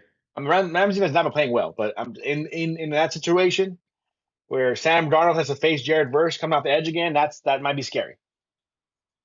Yeah. As we see, Nick says Rams and Niners will be out before they have a chance to play them. Okay, so you're saying Carolina will win versus the Rams? We'll have to wait and see on that. TD says no one in the playoffs scares me. No one. I kind of agree with you, TD. To be honest, I've been saying this over and over again. The Rams playing like this, okay, sure, not perfect, but the Rams at their best, I don't see a team that can really beat the Rams at their best. They gotta play at their best on both sides of the ball. They gotta play at their best. Lou says the Rams scare me, but let's go. Okay, Lou. I like that you're at least admitting that for sure. Lou says the Rams on the door for the last 2 years from ESG. I agree. TBD saying playoffs are wide open. Anyone can win the Super Bowl. I agree, except the Ravens if they get in. GS says I'm crying of joy right now. Yeah, I mean the Rams are in a good spot, all things considered. And again, we're acknowledging the fact that the Rams lost that game versus Seattle. They blew it. They blew a game versus Seattle. They should have won. They blew the game versus Atlanta. They probably should have won half their draft pick. But overall, those are frustrating things that happen. But all things considered, that how things kind of work their way out, the Rams playing Carolina is still the best case scenario. Lou, we know that Carolina beat us. It is for right now. Beat. GS saying congrats to every Rams fan in here. Thank you. Appreciate it. 33 here, though, from the 12. 2 minutes. I like the hug emojis. I like the hug emojis, by the way, GS. Brissett drops back, pressure all around, fading 1 foot. Oh, my goodness. That should have been a touchdown.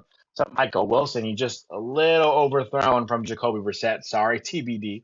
But that definitely should have been a touchdown. As you see, Michael Wilson, who caught everything all day, just over the outstretched hands of him for a touchdown. Yeah, just a little bit overthrown there by Brissett. 4th down, though. Cardinals going for it. So if the Cardinals do not get it, TBD, you will not win your trade. Unfortunate there, for sure. As Brissett in the shotgun here. 4th and 3. This is the game. Cardinals drop back to pass. Brissett looking, throws the ball. No, he fakes it. Cameraman thought he threw it, and Brissett gets sacked. Brissett is sacked on 4th and 3. I think that was Desjuan Johnson again. I think Johnson got 2 sacks on the day. Yeah, that was Desjuan Johnson. A great game for him today. Lou saying Arizona should have been shut out. Sure. It's very hard to shut out a team in the NFL. Sure. The Rams, again, defense was not perfect today, but you win by 17. I can't see how anyone ever in the NFL says a 17-point win is a bad win. TD Especially says when you don't have any turnovers on offense either. You win the turnover battle by 2. My God, it's such a bad win. TD says Detroit in field goal range. Carlos says they need huge upgrades next season. Well, let's worry about this season, yeah? Carlos? Yeah, I'm not worried about next season right now. Jimmy Garoppolo in the game for the kneel downs. Rams defense, by the way, 2 takeaways and 6 sacks. Again, a game where they didn't play good. This team didn't play well in this defense. This defense didn't play well consistently. The D-line played great. The D-line was good. 6 sacks, 2 takeaways? Come on. Rams cover the spread. Rams cover. Yes, they do. TD saying no shoes for TBD. TBD says pathetic, horrible cards. Or the Rams are just that good, TBD. You got to admit it now. Stop betting against the Rams. Bet with us. Maybe root with us. And if you do trade on Kalshi. Use code Digest NFL. Yeah, I know TBD's not talking about Kalshi, but he's talking about some other bets he says. But if you want to trade and you trade on Kalshi, use Digest NFL like Josh just said. GS says whose house? Rams house. As the Rams win in great SoFi. Win here for the Rams. Needed this one. You needed this one to instill some confidence heading into the playoffs. You do. I do think playing the starters was the right move now. It's unfortunate you needed them the whole game. Yeah, definitely wanted to rest your starters. The whole game. But hey, look, the good thing about not resting starters is that you're able to go into next week. They're not cold. They just had a game, right? They're ready to roll, and Stafford came out this game healthy. And so overall, I think there's a lot of positives coming out of this game, and the Rams winning is what it is. Yeah, good win. They needed it, even if it's a terrible Cardinals team. 100%. And the Cardinals are going to want to just say, by the way, one silver lining in this, we finished higher than the Niners. It's huge. TBD It's with a huge. donation of $10. Thanks again, gentlemen. On to the playoffs. Niners still suck. I agree. Go Ravens. Thank you, Agree with you, TBD. TBD. You just lost even more money by donating to us, but we will take the donation. Thank you And very even much. though TBD saying attaboy TBD. Hey, one thing we can agree on is hating the Niners. By the way, Lions have a game-winning field goal opportunity, so we are gonna commentate this real quick. and TBD before this kick, I just want to say, even though you hate on us, I'm still rooting for the Ravens tonight versus the Steelers, just for you. There we go. Well, I mean, Bates. I'm a Lamar Jackson over Aaron Rodgers fan anyway, so. Bates is lining up this Field goal 42-yard opportunity, attempt. 42 yards. Kick is Bates is up. up. That's going to be right down the middle and good. The Lions are going to win this game, almost blowing a 16-point lead. Nice ending for the Lions to finish with a winning record. Ravens defense let Arizona score 20. I mean, Jacoby Brissett, listen, there were some bad moments from the defense, but overall, 20 points is not like a crazy amount of points in the But NFL anymore. also, you got to think about what happened in that one game, that one drive, right? The punt, the fake punt, and then a one throw down the field for a touchdown. Like, is it bad on the defense? Sure, but that's a crazy change of events that happened. And so overall, that's mostly why I think the Rams end up giving up 20 total points, because that crazy drive. So overall, I'd say take that drive out, which it existed, but 13 points it's a good win for the Rams overall. Again, not perfect, but good win. Rams even said that Arizona scored 20. No way. They're horrible. 6 sacks, so 2 bad. takeaways. TBD saying Dan Campbell going to be fired? No. Not at all. Warm seat, yes. If they have a bad year next year, miss the playoffs again, then I can see that. But after warm this year, seat, no. and then hot seat next year. Yeah, for sure. Yeah, no, I'm not firing him just yet. Sam is scared. Lou Ellen admits Sam Darnold's scared in the playoffs. How do I like this message? That's the biggest thing about the Seattle Seahawks, guys. We just pinned the message that Sam is scared. Seahawks are a good team. All right, and I want to say that one more time. Seahawks are a good team, but the big concern for you guys is Sam Darnold in a big game.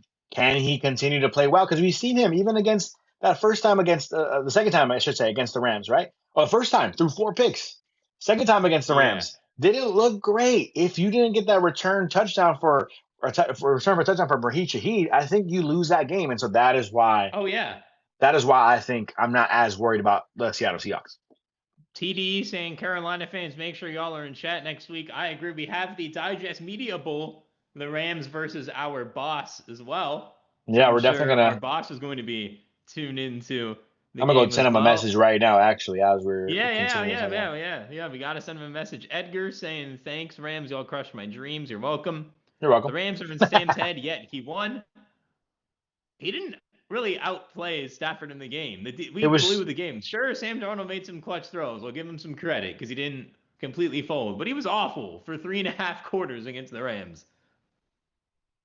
Eagles are down. That's fair. Let's go over some final stats, though, of this game. Matthew Stafford, 25 for 40, 259 yards and 4 touchdowns, 252 net. Kyren, 12 for 60, ended up getting 5 yards per carry. We like that. Blake Corum, 13 for 59, 4.5 yards a carry. Puka, 2 for 24. Stafford, 1 for 3. Garoppolo, Neil Downs not going to count that. 143 rushing yards. The Rams almost had 420 yards of offense, but I guess they're a bad team. It's Tyler Higbee, 5 for 91 and a touchdown, 10 for 76 from Puka, and a touchdown. I don't believe he caught JSN in receiving yards. I think he'll be around 30-ish behind. Parkinson, 4 for 36 and 2 touchdowns. Kyren, 3 for 21. Atwell, 1 for 19. Corum, 1 for 10. Davis Allen, 1 for 6. Kobe Turner with the fumble recovery. Jalen McCullough with 7 tackles. Deshaun Johnson with 2 sacks. Jared Verse with 1. Barb Young with 1. Braden Fisk with 1. Kobe Turner with 1. And Josiah Stewart with a sack as well. Emmanuel Forbes with the interception as well. And for the Cardinals, Brissett, 22 of 31. 242 yards. 2 touchdowns and a pick. Their punter, 1 for 1. 28 yards. Obviously, Brissett sacked 6 times. DeMercado led the team in rushing, 2 for 29, 14.5 average. Brissett, 3 for 19, 6.3 average. Brissett outrushed Michael Carter today, by the way. Michael Carter, 7 for 18, 2.6 yards per carry. Corey Connor, 3 for 13, 4.3 yards. Receiving, Michael Wilson, 5 for 98, 19.6 average and a touchdown. Trey McBride, 7 for 65, 9.3 average. DeMercado, 1 for 28. Higgins, 3 for 28. Michael Carter, 2 for 21. Josiah DeGuara, 2 for 15 and a touchdown. Corey Kiner, 2 for 15. On defense, Jalen Thompson had 10 tackles. Budda Baker had 9. 1 pass defense for Owen Popoa. Josh Sweat with a sack as well. So, again, the Rams, I would say, had quite the performance against the Cardinals. Andres saying, Llewellyn, why are you watching? Oh, here we go again, says DraftKings, FanDuel, Bet365. I'll have Stafford as the MVP favorite again. All right. Yeah, I'm going to Kalshi right now. By the way, if you guys want to trade on Kalshi, Yeah, I'm basically going to check the odds too here on Kalshi. Let's look here. You make sure to use code Digest NFL if you're going to trade. Seahawks 14-3. You can't argue with that. Stafford is now the favorite. So if you try to trade currently on Matthew Stafford winning the MVP, it'd be minus 139 right now currently on Kalshi. So if you guys want to use Kalshi, like Josh just said, you want to try to trade on Kalshi for your first time, then go ahead and use Digest NFL. Code Digest NFL on Kalshi. You guys can trade right now on the odds for MVP. Maybe you still believe Drake May will win MVP. Well, guess what? Now he's not leading anymore on Kalshi, so you can go ahead and trade um, on Drake May, but I think Stafford had a good enough game to go ahead and put him in the lead, and I think it's going to be close. It's going to Yeah, be it's close, going by to the way. be close. Right now, Stafford on Kalshi 57%, Drake May 45. Daniel Jones, by the way, in third with the most odds. Don't know about that. Then you have Patrick Mahomes, Herbert Hurts, Purdy, Goff, Jordan Love. And Trevor Lawrence is way too low, in my opinion, on Kalshi. Way too low. Trevor Lawrence has lower odds than Baker Mayfield. No. The very much disagree with that. You can even, you can also trade on know who will be the next head coach of certain teams. You can also trade on other awards like Coach of the Year winner.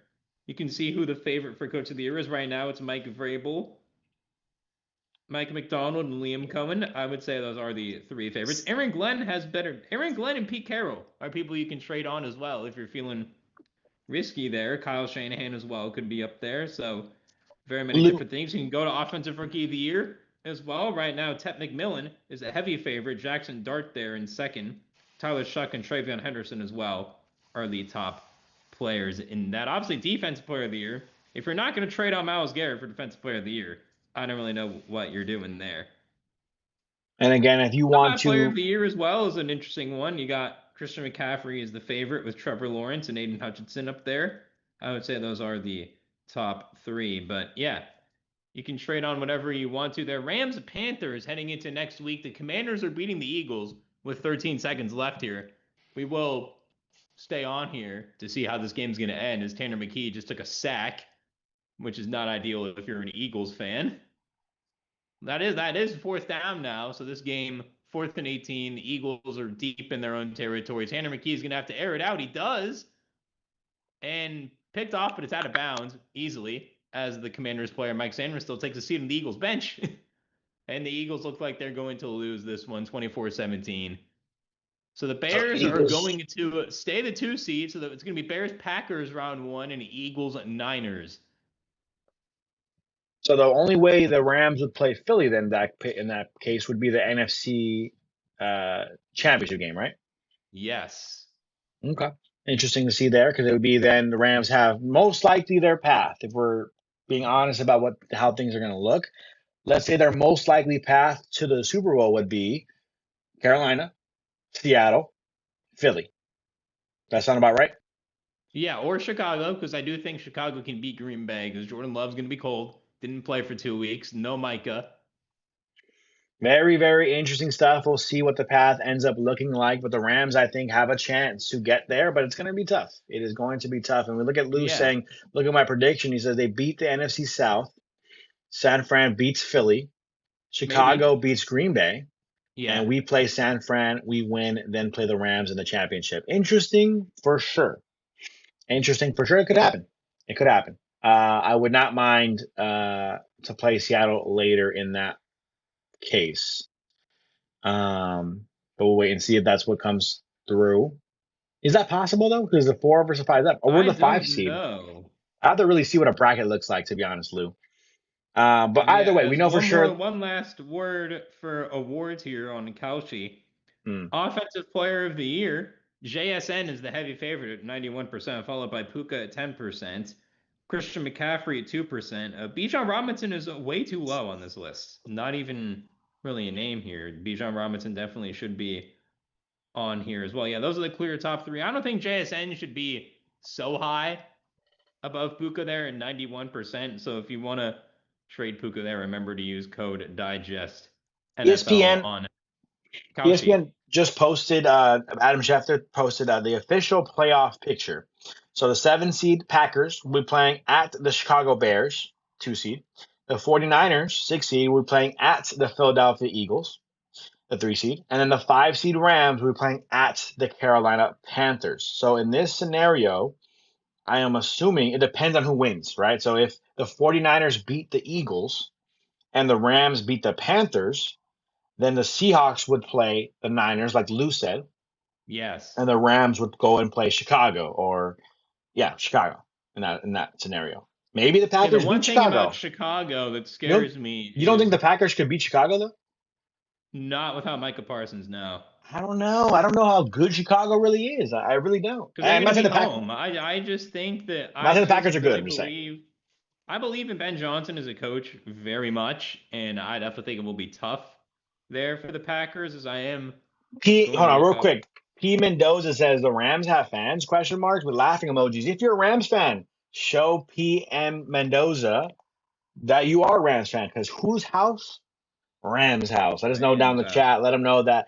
Let P. Mendoza know that we have some Rams fans here in the chat. But Yeah, that's so what it for looks the like. So Chicago weather as well, if the Rams do have to go there round two, for the wild card game, it's going to be somewhere in between 36 and 26. okay, I'm not saying it's gonna happen, but looking at the bracket right now for the NFC playoff picture, I think it's possible that all upsets happen. Will it happen? I don't know. But I think the It is Packers possible if we're I looking think at Philly Packers weather. I think the Packers could beat the Philly for the Bears. wild card. If Philly plays Sunday, it will be 62. If they play Saturday, it would be 62 as the high. So Philly does not stay as cold here. It looks like, which is good. If you look at Carolina weather, which is where we're going, which I believe they play in Charlotte, right? Yeah. So Charlotte right now is 44. If Not bad. if the Rams game is Saturday, the high is 66. Okay. I like that. It's a big Sunday, difference. the high is 55. So again, you're getting a better weather game there in Charlotte. Carolina. Saturday may have some rain if they play on Saturday. So next stream will either be Saturday, Sunday, or Monday, because there's a chance we are a Monday night game in the wild card. Lou says Ben Johnson should be coach of the year. You know what? I kind of do think that it should be in the conversation. You can do him. You can Mike put Vrabel is there going to win. too. Mike Vrabel's going to win it. I think it's 100% Mike Vrabel's going to win it. That team You did could not put expect. Vrabel. I would say it's either Ben Johnson, Mike Vrabel, even the Jags coach Liam Cohen. I think should be up there. I think those are the top three candidates for coach of the year. Knicks' 49ers sucks while the other one rams it in. Okay, that's crazy. But real quick, Packers can beat the Bears, I think. The Niners can beat the Eagles, and I think the Rams should beat the Panthers. So if that happens, say it all upsets, just be hypothetical with me for a second. Packers would then go play Seattle, and the Rams would play the Niners. That is and the Rams would, by the way, have a home game at in the second home. round if that were to happen. At home. That is interesting. Although we know the Niners fans are going to be in there. For sure. We do know that, obviously, the Niners fan base travels very, very well. So there's just a lot of Niners fans in LA, to be honest with you. So there's a lot of Dodgers fans who root for the Niners. So crazy. But that's a combo that should not be allowed. But that is one thing maybe you want to root for. I don't know how many Rams fans want to play the Niners. I don't mind playing the Niners again. I think if the Niners beat Philly, obviously they're still a scary team, but yes, it'd be very, very intriguing to see a Niners, Rams, Packers, Seahawks divisional round in my mind. Yeah, it would. That would be quite interesting. By the way, a little note: if the Rams are the Monday night game, the high in Carolina is only 46. So if you're the Rams, you do not want to play on Monday. You'd much rather have Saturday or Sunday than the Monday night game, weather-wise. Which I'm sure the Rams will probably play Saturday because of where they're at in the standings. But we'll wait and see what the schedule looks like. So the path for the playoffs can change and vary for the Rams. One thing that if we say all favorites win, and the Rams might even be a favorite versus Carolina, Okay, all favorites win. They might be, yeah. Bears, Eagles, Rams all take a W. Then you see in that scenario, you would see the Rams face Seattle in the divisional round. And then you would see in Seattle, you would see the Bears and Eagles face off in Chicago. So, it's definitely interesting to see the different paths we have for the possible Super Bowl run for the Rams. Leslie says Nick, a Seahawks fan, spending his afternoon on the Rams channel. Yeah, I mean, that happens a lot to us for some reason when the game's end. And for some reason in this game, the Rams won. So I don't know why so many haters are coming in Yeah, the they chat after the dominated. fact. They won by 17. By the way, I know I said this last week, but I've never been in a Seahawks, Niners, Cardinals. I have been in an Astros chat, I'll be honest, but they deserve it.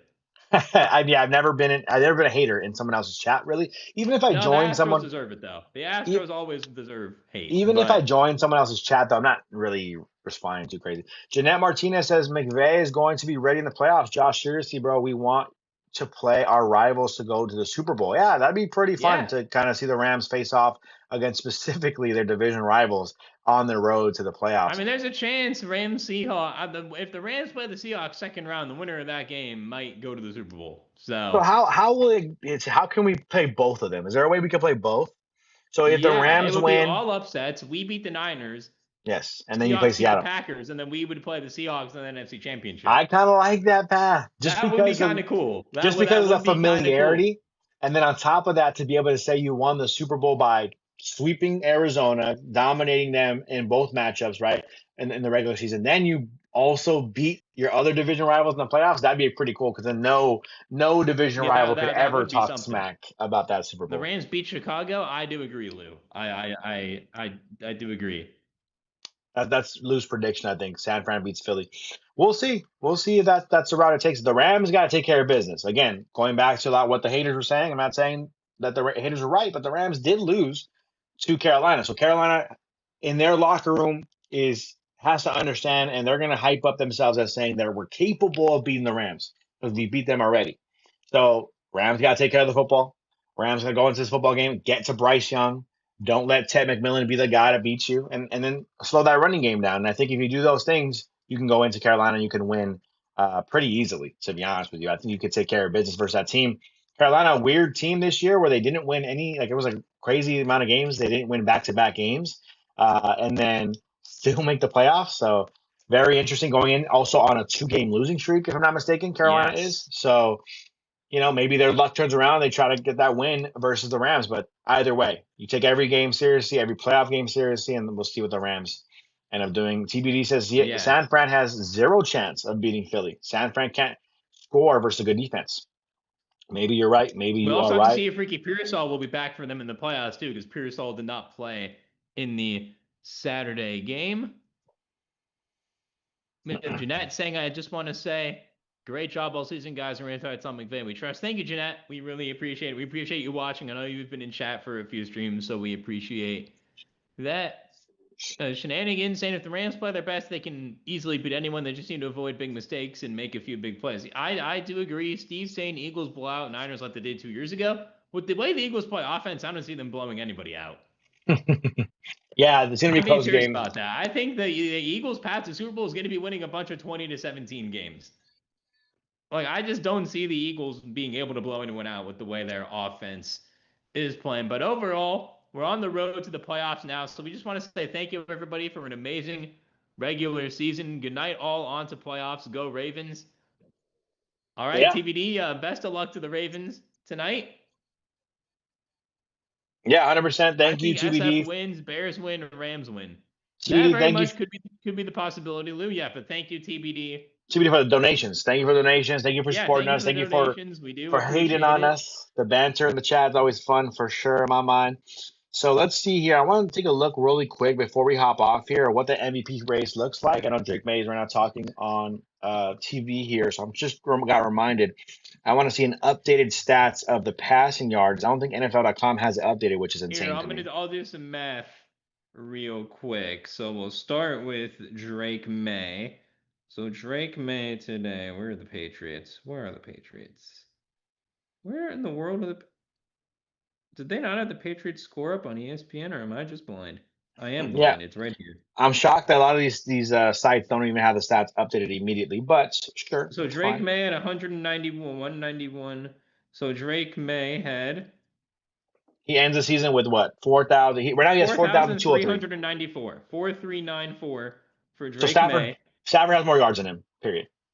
I believe so. I do No, he just want does. to He does because double even check. before this game, Stafford had 4,448. So 259. Yeah, wow, yeah. 448 plus 2, 5. Matthew Stafford has 4,707 yards. what did Goff do today? Because Goff could be in the conversation. I don't think he threw for 200 He more can't win an yards. MVP. Instead, He no, missed the not. playoffs. But I'm just Joe thinking about Burrow was the passing MVP yards. last year and he missed the playoffs. But I'm just thinking about passing yards. 4,707 for so Stafford has 4,707. Let me find the Lions. Lions Goff today had If he didn't throw for Goff had 300 yards, 331. oh, he did. Okay, so add that to the mix. 4,233 plus what he just did. So Goff is about 130 short of Stafford. Goff has Okay. more than May though. Point of that is Stafford is going to be the passing yards leader in the NFL. He's also going to be the passing touchdowns leader, if I'm not mistaken. Correct? And Just total touchdowns, I believe Stafford still has 4 or 5 more than Drake May if we include Drake May's rushing as well. I want so to double check that too. Let's total, double I think check how Stafford might many. have the most. But passing Drake May does touchdowns. have some rushing touchdowns. That's why I want to do a double check here. So Drake May had 1 passing touchdown today. So Drake May finishes with 31 passing touchdowns. Drake May finishes with 35 total touchdowns. So Stafford's going to have more regardless, but how many more? So Stafford had 4 today. Stafford finishes with 46 passing touchdowns, 0 rushing touchdowns. So yeah, Stafford has 11 more total touchdowns. So he has more total touchdowns. He has more passing touchdowns. He has maybe not less interceptions, same amount of interceptions. Yards per Completion game. percentage, I think Drake May is about 4 or 5 percentages higher. Yards per game, Stafford is better. Sure, completion Yes. percentage, maybe he's better. Maybe I think like I Drake said, May does have a better completion percentage. I don't know how to Jeanette. do the math on that. Stafford coming into today. Stafford had a 65.2% completion coming into today. Manuel will hit you up, by the way. Jeanette says, Josh, I think Stafford should win MVP given he plays in the toughest division and more competitive. Yeah, I agree. More competitive season, I do agree. tougher schedule, competitive division.